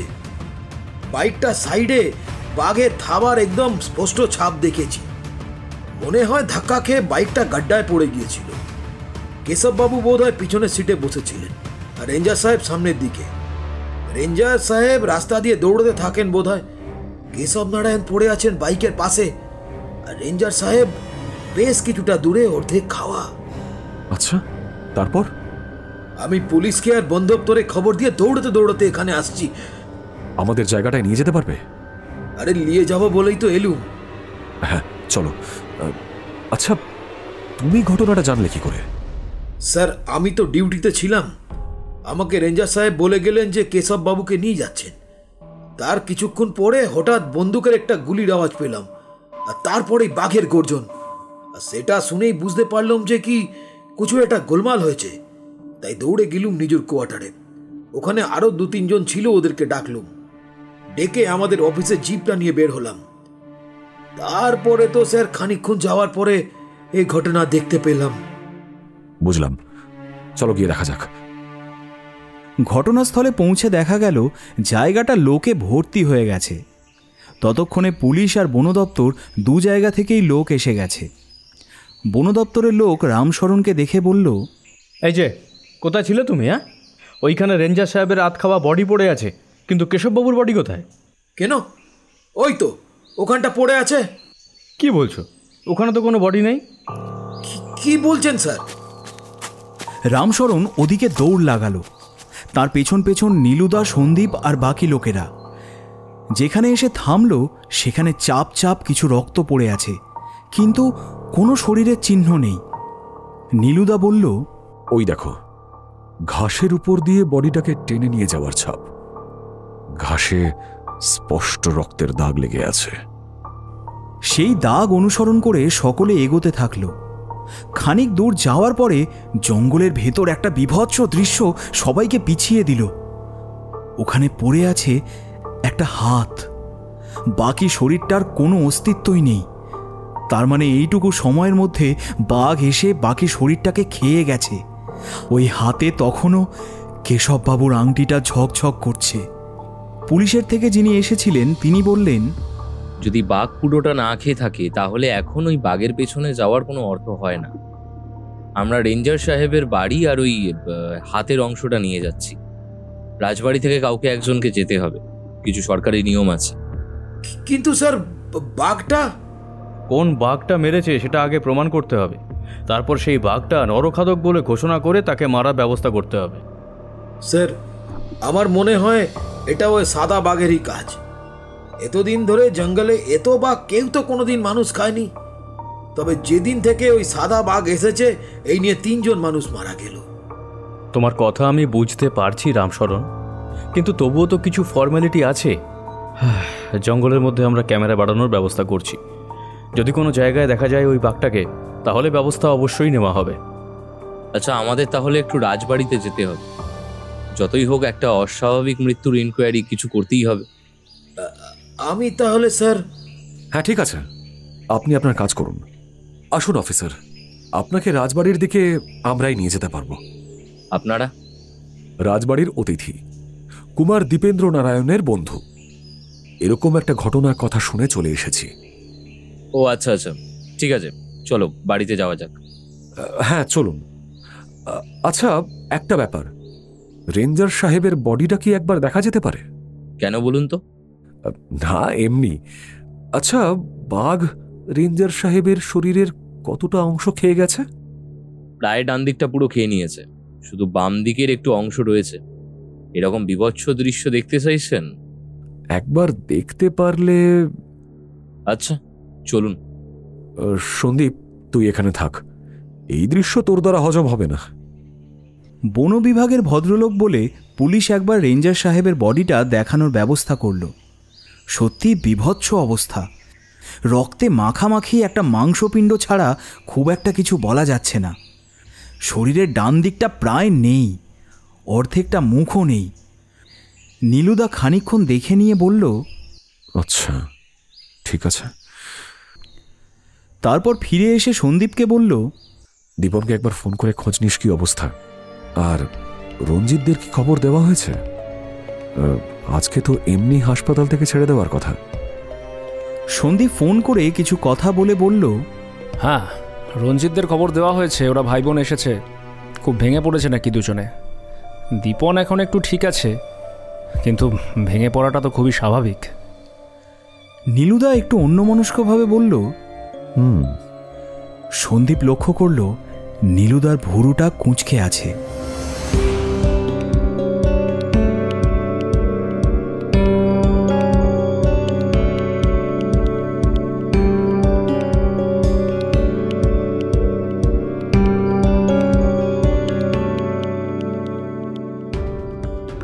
আজ কাহিনী শুনলেন শাশ্বত ধরের কাহিনী অরণ্যের অভিশাপ, প্রথম পর্ব।